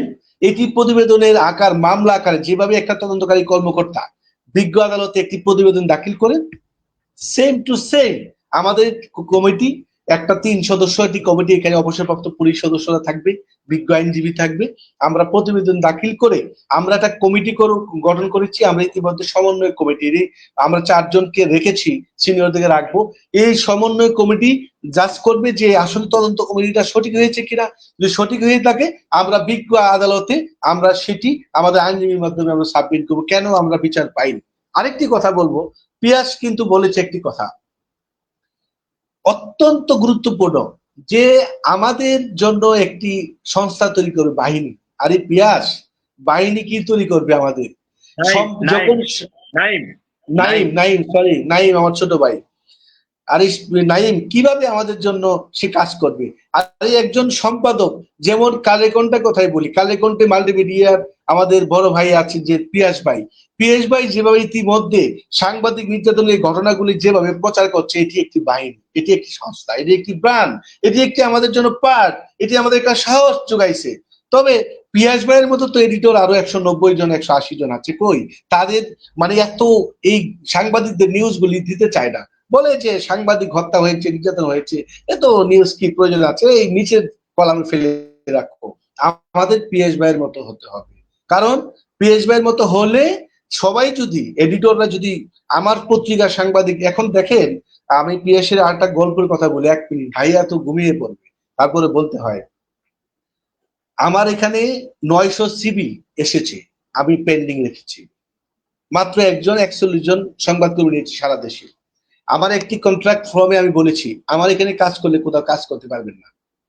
দ্বিতীয় কন্ট্রাক্ট ফর্মে বলেছি আপনি ফেসবুকে এই কারো বিরুদ্ধে লিখতে পারবেন না, কারণ আপনি আমার পত্রিকায় কাজ করবেন, আপনি ফেসবুকে লিখে আপনি মাইর খাবেন, তখন আমি ভাই, তখন যখন আপনার সংবাদটা আমি বলবো যে কালে ঘন্টে পিএস ভাই প্রকাশ করবে যে প্রতিদিনের কাগজের তুহিন হত্যাকাণ্ড ঘটেছে, তুহিনের কোনো নিউজ নাই, হ্যাঁ, তখন দেখবে যে ফেসবুকের সংবাদ, সেটি দায়ভার কিন্তু আমি নিব না। সুতরাং আপনি ফেসবুকে একজনের বিরুদ্ধে লিখবেন, সেটা দায় আমি নিব না। যদি আমার পত্রিকা আপনি লিখেন, তার ভিতরে ডকুমেন্ট থাকে আপনি লিখেন, সেই দায়ভার আমি নিব। আরেকটি কথা পিয়াস ভাই আমাকে এখানে বলেছেন যে কাঁদে, মন কাঁদে, বলতে পারে না। আসলে ঠিক ভাইয়া ঠিকই বলেছে, ভাইয়া অনেক কথা বলতে চায়, আমরা তার চোখ, তার নাক, তার চুল, তার চোখের ভাষা আমরা অনেক বুঝি, এখানে অনেক কিছু ভাইয়া বলতে চায় কিন্তু এখানে বলতে পারে না। আমাদের শুধু চোখের পানিগুলি পড়ে রাস্তায় যখন কোনো সাংবাদিককে লাথি মেরে পিটিয়ে হত্যা করে, যখন ছুরি মারে, তখন আমাদের চোখেগুলি অন্তর থেকে ঝরে, রক্ত জড়ো হয়, আমরা বলতে পারি না। আমরা কেন বলতে পারি না জানেন ভাইয়া? আমরা বলতে পারি না শুধু একটি কারণে, আমাদের হাতটি বাঁধা। ভাইয়া প্রত্যেকটা কথা আমার মনের কথাগুলো উত্তর দিয়েছে। তা আমি বলবো সাংবাদিক সেল এটি সাংবাদিক সংগঠন নয়, আমি এটি ক্লিয়ার করতে চাই পিয়াস, এটা সাংবাদিক সংগঠন একটি জায়গা হবে, এখানে এখানে দুঃখ কষ্টের একটি জায়গা হবে, দুঃখ কষ্টগুলো শেয়ার করতে পারবে, এবং আমরা ক্লিয়ার করতে চাই যারা অপরাধী হবে তাদের একটা ডাটাবেস তৈরি হবে এখানে। এই ডাটাবেস গুলি আমি সরকারের কাছে আমরা বিজ্ঞ আইনজীবীর মাধ্যমে আমরা সেগুলো প্রচার মানে জমা দিব, যে আমাদের দাদা মনে নবীনগরের দাদা আমাদের আহত হয়েছে, তার একটা তদন্ত কমিটি হবে, তার একটা নথি ফাইল হবে, ফাইলটা দিয়ে দেবো, দাদা আপনি ফাইলটা নিয়ে যান বিচারের জন্য। এখন আমাদের শুধু ফেসবুকে ইতিমধ্যে আমি দেখেছি, বিশ্বাস করেন ইতিমধ্যে আমার মাথা ব্যথা করে, ফেসবুকটা খুলতে পারি না, শুধু ফেসবুকে নিন্দা। কেন? প্রত্যেকটা এডিটরের দায়িত্ব হচ্ছে আগে আগে আপনার সাংবাদিক, অনেক সাংবাদিক নির্যাতনের জন্য সাংবাদিক সংগঠনে যে আমাদের তরুণ সাংবাদিক নেতা সোহাগ দেখছি প্রচুর সারাদিন ঘুমায় না, সারা রাতেও ঘুমায় না, এবং 2 ঘন্টা ঘুমায় না, সারাক্ষণ তার নিজে না খেয়ে সে কর্মসূচি করে। কিন্তু সম্পাদক যিনি যার পত্রিকায় কাজ করে তিনি জানেন না যে তার সাংবাদিক নির্যাতিত হয়েছে, হামলা শিকার হয়েছে, সে কারাগারে গেছে, সে সম্পাদকে জানে না। সুতরাং সম্পাদকদের দায়ভারটা সবচেয়ে ব্যর্থ, আমি ব্যর্থ একজন এডিটর, কারণ ব্যর্থ এই কারণে আমরা জায়গাগুলো আমরা কাজ করতে পারছি না। আমাদের ব্যর্থতাগুলো যদি আমরা আরেকটু ভালো কাজ করি তাহলে এত সাংবাদিক সংগঠনের কোনো প্রয়োজন নাই। তা আমি বলবো আমি অনভিজ্ঞ একজন মানুষ, পিয়াস ভাই এখানে পেয়েছি, আজহার ভাইকে পেয়েছি, আমাদের ওই আমাদের ইয়ে আছে কিশোরগঞ্জের ছোট ভাই আছে। আমরা চাই সেলটা, আমি একটা ওয়েবসাইট উদ্বোধন করব, পিয়াস ভাইকে মাস্ট পে রাখবো আমি, ওয়েবসাইটটাতে কি কি ডাটা থাকবে এবং কত বছর কে কে মারা গেছে, কার সন্তান কতজন ছিল নিহতের পরে, এরা কোথায় পড়াশোনা করে, প্রত্যেকের নামে একটা ডাটাবেস হবে। এটি আমি নিজস্ব সার্ভার নিচ্ছি, আমি খুব তাড়াতাড়ি উদ্বোধন করব, আপনাদের নিয়ে করব, আপনারা যেভাবে বলবেন এইভাবে করবো, আমার এতে কোনো লস লাভ স্বার্থ নাই। তবে যদি পত্রিকার সম্পাদক না হতাম আজকে আমি অনেক কাজ করতে পারতাম, কিন্তু আমি পারি না, অনেক ব্যস্ত থাকি। ব্যস্তর পরে 2-1 ঘন্টার সময় আমি দেই যেন গণমাধ্যম কর্মীদের আত্মচিৎকার গুলো মানুষ ভালো করে শুনতে পারে। তা আমি বলবো পিয়াস ভাই বলেন, আজহার ভাই বলেন, আপনাদের কাছে আমার একটা বিনোদ অনুরোধ থাকবে, সাংবাদিক হত্যা হলে এইভাবে টক শো যদি চালু করেন দাদার মাধ্যমে, প্রত্যেকের সংগঠন নেতা, শুধু আমাদেরকে না, প্রত্যেক সংগঠন নেতাদেরকে এখানে আজকে লাইভে আনবেন, আইন 1 বছরের স্ট্রাকচার গুলো জিজ্ঞাসা করবেন, কে কয়জন জামিন করাইছে 1 বছরে, কতজনকে কারাগার থেকে বের করেছেন, এই টাকা কে দিয়েছে, আপনাদের এই ফান্ড গঠন আছে কিনা, কল্যাণ ফান্ড আছে কিনা, নিহত ব্যক্তি পরিবারের পাশে গিয়েছেন কিনা, এই ওয়েবসাইট আছে কিনা, কোথায় ডাটাবেস, কোথায় দিয়েছেন আপনারা, এইগুলো আপনারা এখানে জিজ্ঞাসা করবেন। আজকে আমাকে জিজ্ঞাসা করেছেন, 3 মাস পরে আমাকে আজকে জিজ্ঞাসা করবেন, প্রত্যেকটা কথা উত্তর যদি আমি ওয়েবসাইটে দিতে না পারি, এই পিয়াস ভাই আছে আমার বড় ভাই, উনি উস্তাদ আর কি, আজহার ভাই আমার কান ধরে জিজ্ঞাসা করে, রফিক কই তুমি তো বলেছিলে তোমার ওয়েবসাইটে ডাটা নাই। আমি প্রত্যেকটা ডাটাবেস গুলি তৈরি করতেছি আগে। আমার ডাটাবেস আমি দুটো আইটি তে নিয়োগ করেছি, ডাটাবেস তৈরি করে আমি সংবাদ সম্মেলনের মাধ্যমে আমি সেটি দেখিয়ে দিব। শুধু আপনাদের সহায়তা চাই। সবাই ভালো থাকেন। গভীর রাতে আপনাদেরকে ভালোবাসা জানাই, যেন আরেকদিন আসতে পারি। ধন্যবাদ সবাই। অনেক অনেক অনেক অনেক ধন্যবাদ। অনেক অনেক ধন্যবাদ রফিক ভাই। আমরা নিশ্চয়ই সাংবাদিক নির্যাতন প্রতিরোধ সেল নিয়ে আপনি যেটা শুরু করেছেন, আমরা আপনার পাশে নিশ্চয়ই সম্মিলিতভাবে থাকবো। আমরা একটু আসতে চাই কিশোরগঞ্জে। সাইদুর রহমান নাই, 2 মিনিটে কি যোগ করবে? আসলে আপনাদের কথার মধ্যে একটি কথা রফিক ভাইয়ের কথার থেকে মনে আসলো যে যে মানুষটি মরহুম সাইদুর রহমান রিমন সাহেব বিভিন্ন জাতীয় দৈনিকে কাজ করেছেন, আমি নাম উল্লেখ করছি না, আপনারা জানেন, এটি চর্বিত চর্বণ করতে চাই না, কিন্তু তার মৃত্যুর পর যিনি শত শত লিড নিউজ করেছেন, লাল হেডলাইনে সারা দেশের মানুষকে আন্দোলিত করেছেন, কিন্তু তার মৃত্যুর পর আপনি দেখেন তো কয়টা মিডিয়া তার মৃত্যুর খবরটা ছাপাইছে। আমি তো আরে এই ভাই, তথ্য থেকে সাংবাদিকতা এই দিন থেকে আমার মনের মধ্যে একবারে ধুয়ে মুছে একবারে হৃদয় থেকে চলে গেছে যে সাংবাদিকতা কি, আত্মহত্যা যদি মহাপাপ না হতো সেটাই করা হতো। যে তার মৃত্যুর খবরটা কিন্তু ভালো কোনো মিডিয়াতে আসে না, এমনকি তিনি যে মিডিয়াতে জীবন প্রাণ দিয়ে রক্ত দিয়ে দিয়েছেন এই মিডিয়াতে প্রথম পৃষ্ঠার এক কর্নারে পর্যন্ত এক লাইনেও তার মৃত্যুর সুখ সংবাদটুকুও নাই। এর চেয়ে দুর্ভাগা আর কি হতে পারে বলেন? আজকে গৌরঙ্গ উপর খবর আসবে, আমাদের পিয়াস ভাই আছে, আজহার ভাই আছে, আমি আছি, সোহাগ ভাই আছে, রফিক ভাই আছে, তাদেরও যদি খোদা না করুক কোনো দুর্ঘটনা ঘটে সেই সংবাদটুকু হয়তো কোনো মানুষ জানতে পারবে না, যে লোকগুলি মারা গেছে অন্তত, যে যাদের খবর দেখে আমাদের রক্ত লাল হয়ে যেত, যাদের খবরে আমাদের সমস্যাগুলি সমাধান হয়ে যেত, এই মানুষটার মৃত্যুর খবরটুকু আমার পত্রিকা ছাপাতে পারি না। এর চেয়ে অথর্ব সম্পাদক, অথর্ব মিডিয়া দাবিদার ভণ্ড, তাদের মতো নিকৃষ্ট আমি কীট পতঙ্গের সাথে তাদেরকে তুলনা করতে যাই। এত অপরাধী নিজের কাছে যারা ক্ষমা করবে কিভাবে? যে পত্রিকাতে কাজ করতে জীবনটা শেষ করে দিল, তার জীবনটার প্রতি খেয়াল রাখলো না যে প্রতিনিধি, তার মৃত্যুর খবরটা আমি আমার মিডিয়াতে ছাপাতে পারি না। এর চেয়ে অথর্ব সম্পাদক আমি টিস্যু পেপারের চেয়ে কোনো দামি এটাকে মনে করি না। দুঃখিত আমি। আর আমার খায়রুল ভাই, একটু মানে আমি একটু যোগ করবো, সরি আমি ভুলে গেছি, ক্ষমা চেয়ে নিচ্ছি। 1 মিনিট। চট্টগ্রাম প্রতিদিনের সিনিয়র সাংবাদিক, আমি এটা ভুলে গেছি, বারবার নোট করলাম, নোটটা আমি কেয়ার করি। রফিক ভাই আমি একটু ফাঁকে বলি, আয়ন শর্মাদা যুক্ত হয়েছেন এখন, তিনি আজকে যুক্ত হওয়ার কথা ছিল। না না, আমি শেষ করি দাদা, একটু শেষ পর্যায়ে। তিনি অসুস্থ, চট্টগ্রাম তারপরেও প্রতিদিনের, তিনি এখন যুক্ত আছেন। আচ্ছা, চট্টগ্রাম প্রতিদিনের সিনিয়র সাংবাদিক, রেলওয়ে কোটি কোটি টাকার টেন্ডার তারা ভাগিয়ে নিয়ে যাচ্ছে। এই চট্টগ্রাম প্রতিদিনের সাংবাদিক গিয়েছেন সংবাদ সংগ্রহ করার জন্য, তাকে তাকে যেভাবে লাঞ্ছিত করছে, যেভাবে মব সৃষ্টি করছে, ইচ্ছা করে আমরা বলে যাই। এখন পর্যন্ত চট্টগ্রামের কমিশনার তাদেরকে গ্রেপ্তার করতে পারেনি, বরং তাকে নিয়ে মানে মিথ্যাচার করছে। আমরা কি দেশে আছি বলেন? মানে কোনো মিডিয়াতে প্রকাশ করতে চায় না, এবং পুলিশটা এত দুর্বল। চট্টগ্রামে সাংবাদিক হত্যা, নির্যাতন, যত গুলি ঘটনা ঘটেছে আপনি চট্টগ্রাম অঞ্চলে, আমি দেখি নাই চট্টগ্রামের একটা সন্ত্রাসীকে গ্রেপ্তার করতে। এই চট্টগ্রাম প্রতিদিন পত্রিকার যে ভদ্রলোককে যেভাবে মব সৃষ্টি করছে, ভিডিওটা আপনারা দেখেন। আমার ফেসবুকে প্রথম আমি শেয়ার করেছি, ভয়ে কেউ শেয়ার করতে চায় না। তারা কি পরিমাণ চাঁদাবাজ তাদের। আরেকদিন কথা দাদা বলবো বলবে, রফিক ভাই, এগুলো নিয়ে আরেকদিন স্পেশাল একটা প্রোগ্রাম করবো। নাই, আমি দাদা এক লাইন বলে শেষ করে দিব, এক লাইন বলে শেষ করে দিচ্ছি। শেষ কথা হচ্ছে যে আমরা অনেক হতাশার কথা শুনতে শুনতে আসলে ক্লান্ত হয়ে গেছি। এর সমাধান কি, সেই একটি লাইনে আমি শুধু সেই উত্তরটা বলে আমি শেষ করব। সেটি হচ্ছে একটি দিয়াশলাই, মানে একটি কাঠের দিয়াশলাই কাঠি দিয়ে সারা বাংলাদেশ পুড়ে ফেলা সম্ভব। একটার আগুন থেকে আরেকটার আগুন, আরেকটার আগুন থেকে আরেকটা আগুন। ঠিক তেমনি ভাবে খায়রুল আলম, রফিক ভাই, গৌরঙ্গ দেবনাথ, উপদা, সোহাগ আরিফিনদা, আমাদের মান্যবর যিনি মুখ্য আলোচক আমাদের পিয়াস ভাই, আজহারুল ভাইদের মতো চেতনা, প্রতিবাদী চেতনার লোকজন যদি জাগ্রত হয়, 64 জেলায় 64 জন একটি দিয়ে সলাইয়ের মেসের কাঠির মতো আগুন দিয়ে আমাদের চেতনা দিয়ে সারা বাংলাদেশের সবাইকে জাগ্রত করা সম্ভব, সেই আশা ব্যক্ত করছি। সবাইকে ধন্যবাদ। অনেক ধন্যবাদ। কিশোরগঞ্জ থেকে যেতে চাই এবার চট্টগ্রামের সাংবাদিক নেতা সোহাগ আরিফিন, দিয়াশালাই কি শুধু 64 জেলায় জ্বলবে নাকি উপজেলা পর্যায়ে সেটি সম্প্রসারিত হবে? হ্যাঁ, অসংখ্য ধন্যবাদ দাদা, আবার আমাকে একটু করে সুযোগ করে দেওয়ার জন্য। বিষয়টা হলো দেখেন, মানে কিভাবে আপনি ওই খায়রুল আলম রফিক ভাই যে লাস্ট কথাটা বললো, আমরা যতক্ষণ পর্যন্ত সাংবাদিকরা দলবাজি থেকে বেরিয়ে না আসবো ততক্ষণ পর্যন্ত এই ঘটনাগুলো প্রত্যান্তরে ঘটতে থাকবে।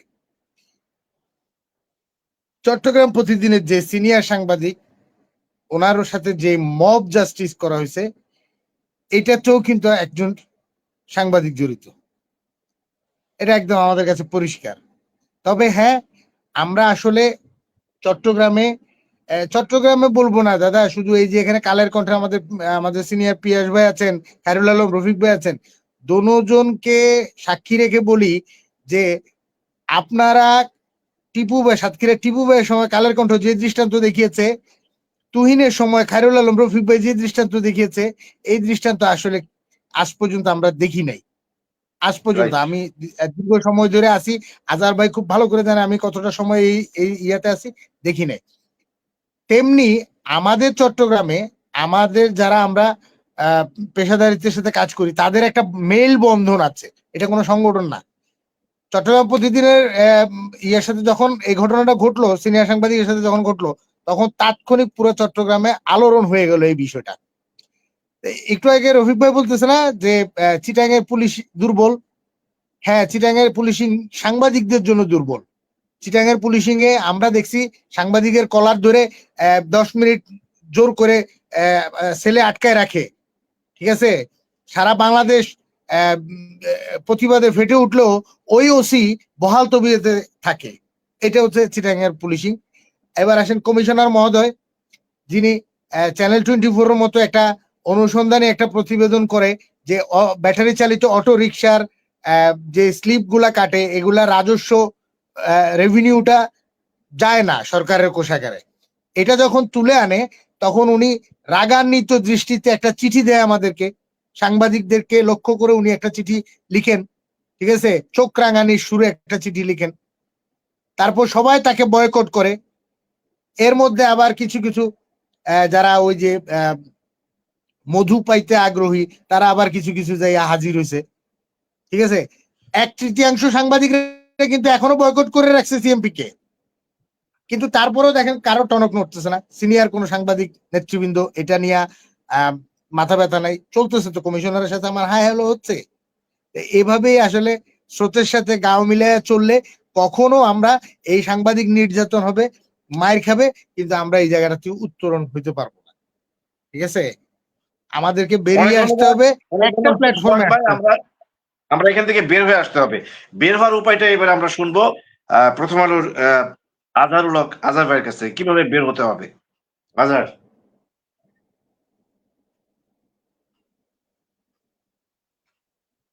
আজহার বোধহয় মিউট আছেন, আনমিউট হতে হবে।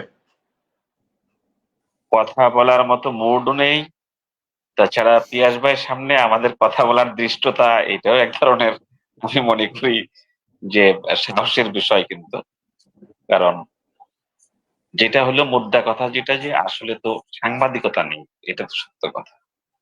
মিডিয়া এগুলো চলছে ব্যবসা, যার যার ব্যবসার ফলে চিনি সে আগাবে, এটি স্বাভাবিক কথা। সেকেন্ড থিং হলো যে সাংবাদিকতাটা যদি সত্যিকারই থাকে, আমি অনেক সময় বলে থাকি অনেককে যে একটা উপজেলা বা জেলায় বেশি সাংবাদিকের দরকার নেই। 2-4 জন সাংবাদিক যদি তার হাতটা শক্ত করে, তার কোমরটা শক্ত করে সে দাঁড়িয়ে থাকতে পারে, তাহলে এই ধরনের প্রশাসন, এই ধরনের অত্যাচারী বা দুর্নীতিবাজ বা লেবাসধারী রাজনীতিক, মানে লেবাস পড়া যারা, এই সমস্ত সাংবাদিকও পালাবে, দুর্নীতিবাজ অফিসারও পালাবে।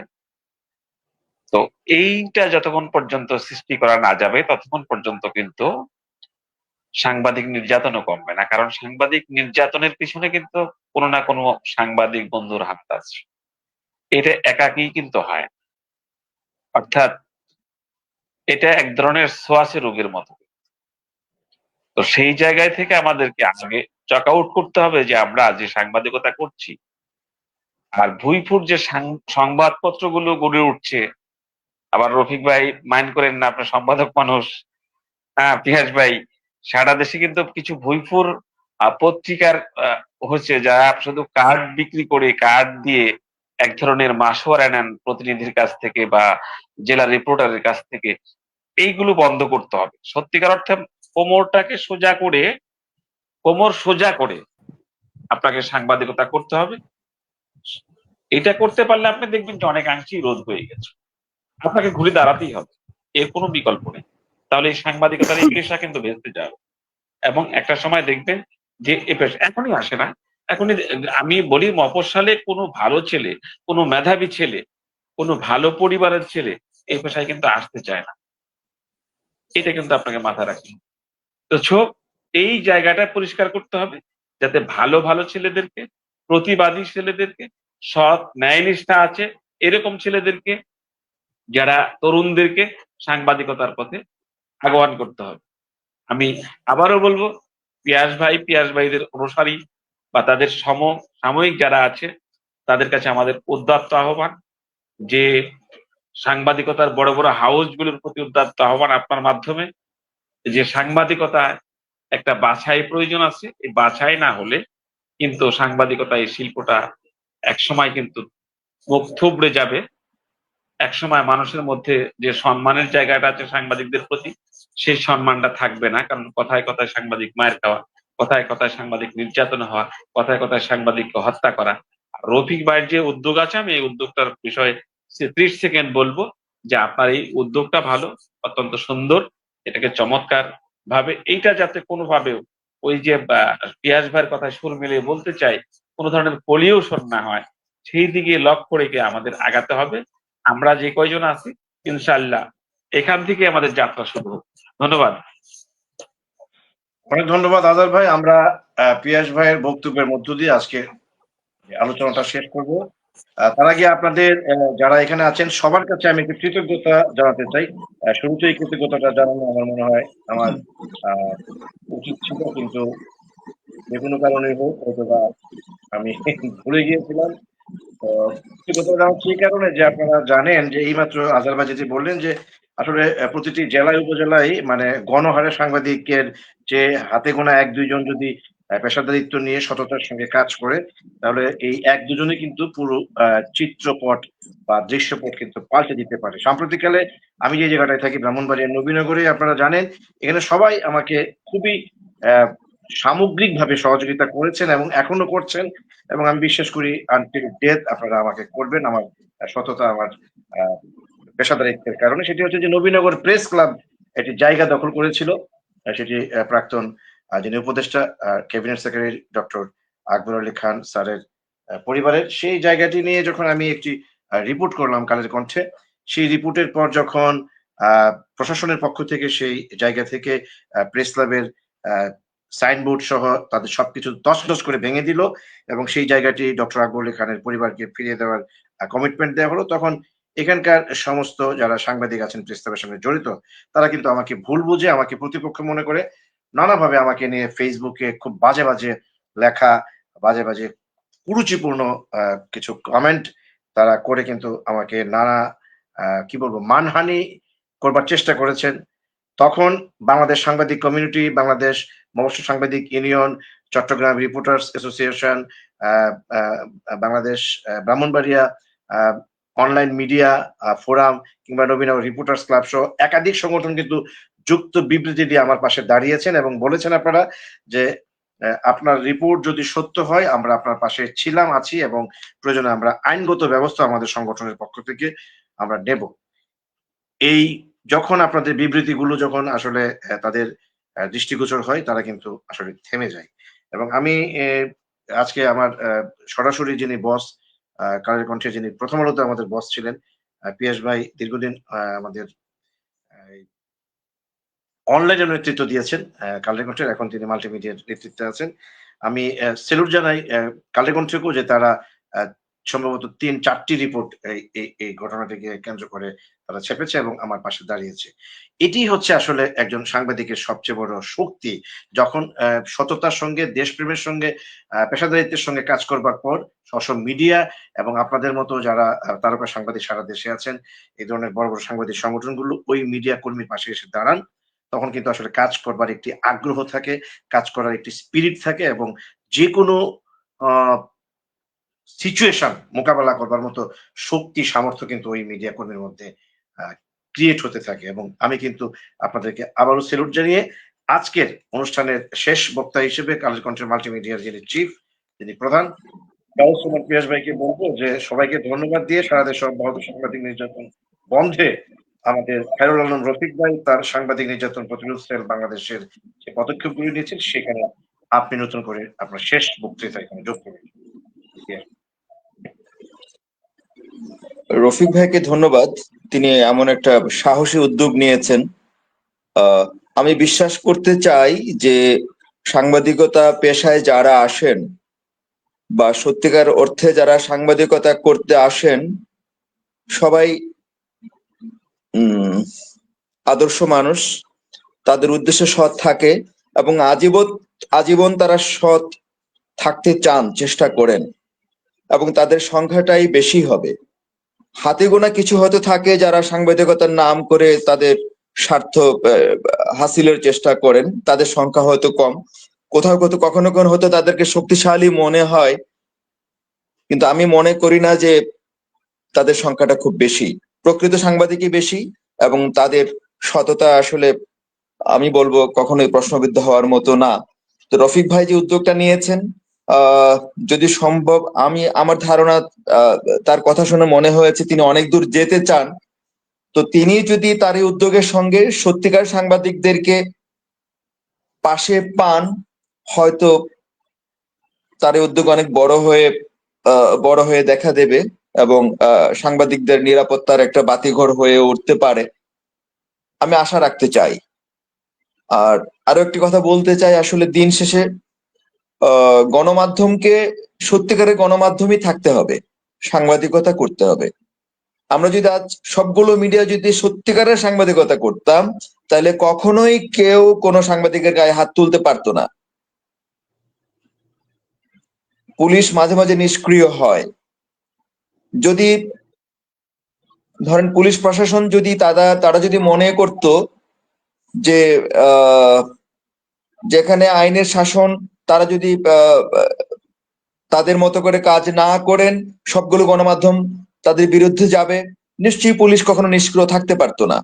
কিন্তু তারা জানেন যে তাদেরও পক্ষে অনেক মিডিয়া আছে, তাদেরও পক্ষে অনেক সাংবাদিক আছেন, যার ফলেই তারাও পারেন ইভেন সাংবাদিক হত্যাকাণ্ডের মতো পরিস্থিতিতেও তারা নিষ্ক্রিয় থাকতে পারেন। সেই জায়গাটা আমি বলবো আসলে অনেকটা আমাদেরও দায় আছে, আমরা আমাদের ভূমিকাগুলো ঠিক মতো পালন করছি না, আমরা ঠিক সাংবাদিকতাটা করছি না। তো এই জায়গাটা নিজেদেরকে দায় দিতে হবে। জাভেদ আখতারের একটা কবিতা আছে যেটা জগদীশ সিং গেয়েছেন, একটা গজল, সে লাইনটা আমি পড়তে চাই, এটা আমার খুব প্রিয়, আমি মাঝে মাঝে নিজেকে বলি। সে লাইনটা হচ্ছে, জব কিসি সে কোই গিলা রাখনা সামনে আপনা আয়না রাখনা। আমি আবার বলছি, জব কিসি সে কোই গিলা রাখনা সামনে আপনা আয়না রাখনা। কারো বিরুদ্ধে কোনো অভিযোগ ক্ষোভ থাকলে নিজের সামনে নিজের আয়নাটা রাখতে হবে। এই জায়গাটা আমি মনে করি আসলে সাংবাদিকদের এই জায়গাটায় নিজেদের প্রতিও দোষ দিতে হবে, যে আসলে ইনফ্যাক্ট কমিউনিটি হিসেবে, গণমাধ্যম প্রতিষ্ঠান হিসেবে আমরা আমাদের কাজগুলো ঠিক মতো করতে পারছি না, এবং পারছে না বলেই সাংবাদিকতার নাম করে অনেক অপসাংবাদিকতা হচ্ছে এবং আমরা আক্রান্ত হচ্ছি। সবাইকে ধন্যবাদ, শুভরাত্রি। অনেক ধন্যবাদ প্রিয় দর্শক, আপনারা দেখছিলেন নবীনগরের কথা ৩৯৪ পর্বে সারা দেশে অব্যাহত সাংবাদিক নির্যাতন বন্ধে আমাদের আসলে করণীয়টা কি, সেই করণীয় নির্ধারণের লক্ষ্যে আজকের অনুষ্ঠানের যিনি সূচনা বক্তব্য রেখেছিলেন খায়রুল আলম রফিক, সম্পাদক প্রতিদিনের কাগজ এবং প্রতিষ্ঠাতা প্রধান সাংবাদিক নির্যাতন প্রতিরোধ সেল বাংলাদেশ, তিনি তার সবিস্তারে সেগুলো তুলে ধরেছেন এবং তিনি ধীরে ধীরে সেই পদক্ষেপগুলো নিয়ে এগিয়ে যাবেন। আজকের এই চমৎকার আলোচনায় প্রায় 2 ঘন্টা ব্যাপী এই আলোচনাটা কখন সময় চলে গেছে আমি নিজেও আসলে খুব একটা আঁচ করতে পারিনি। আমাদের সঙ্গে এখনো আছেন Gaus Rahman Piyas, head of news Kaler Kantho multimedia, আছেন সোহেল আহমেদ, সম্পাদক দৈনিক লাল সবুজের দেশ এবং অপরাধ জগৎ, সভাপতি বাংলাদেশ মফস্বল সাংবাদিক ইউনিয়ন, কিছুক্ষণ আগে তিনি লিভ নিয়েছেন। আমাদের সঙ্গে এখনো এই আলোচনায় আছেন খায়রুল আলম রফিক, সম্পাদক প্রতিদিনের কাগজ, প্রতিষ্ঠাতা প্রধান সাংবাদিক নির্যাতন প্রতিরোধ সেল বাংলাদেশ।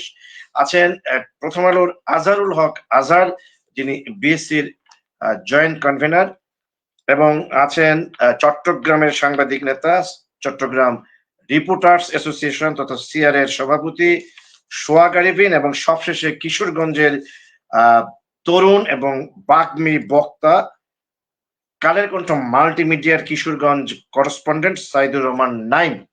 আপনাদের সবাইকে আবারও স্পেশালি থ্যাঙ্কস জানিয়ে, নবীনগরের কথা পরিবারের পক্ষ থেকে স্যালুট জানিয়ে অনুষ্ঠান শেষ করবার আগে সাংবাদিক নির্যাতন বন্ধে আজকের যিনি সূচনা বক্তব্য করেছেন আমাদের প্রিয় রফিক ভাই, তিনি তার সাংবাদিক নির্যাতন প্রতিরোধ সেল বাংলাদেশ থেকে যে সকল পদক্ষেপ নিয়ে আগামী দিনে তিনি মাঠে নামবেন তার সঙ্গে আমরা ছিলাম, আছি, এবং সকল পেশাদার সাংবাদিকরা সারা দেশের 64 জেলা এবং বিভিন্ন উপজেলা থেকে মার্চ পাস্ট করে আপনার পাশে আমরা থাকবো, এরকম একটি প্রতিশ্রুতি দিয়ে আজকে অনুষ্ঠানটি শেষ করতে চাই। আপনারা ভালো থাকবেন, সুস্থ থাকবেন এবং সাংবাদিক নির্যাতনের বিরুদ্ধে আগামী দিনেও সমস্যারে আওয়াজ তুলবেন, এই প্রত্যাশা শেষ করছি। শুভরাত্রি।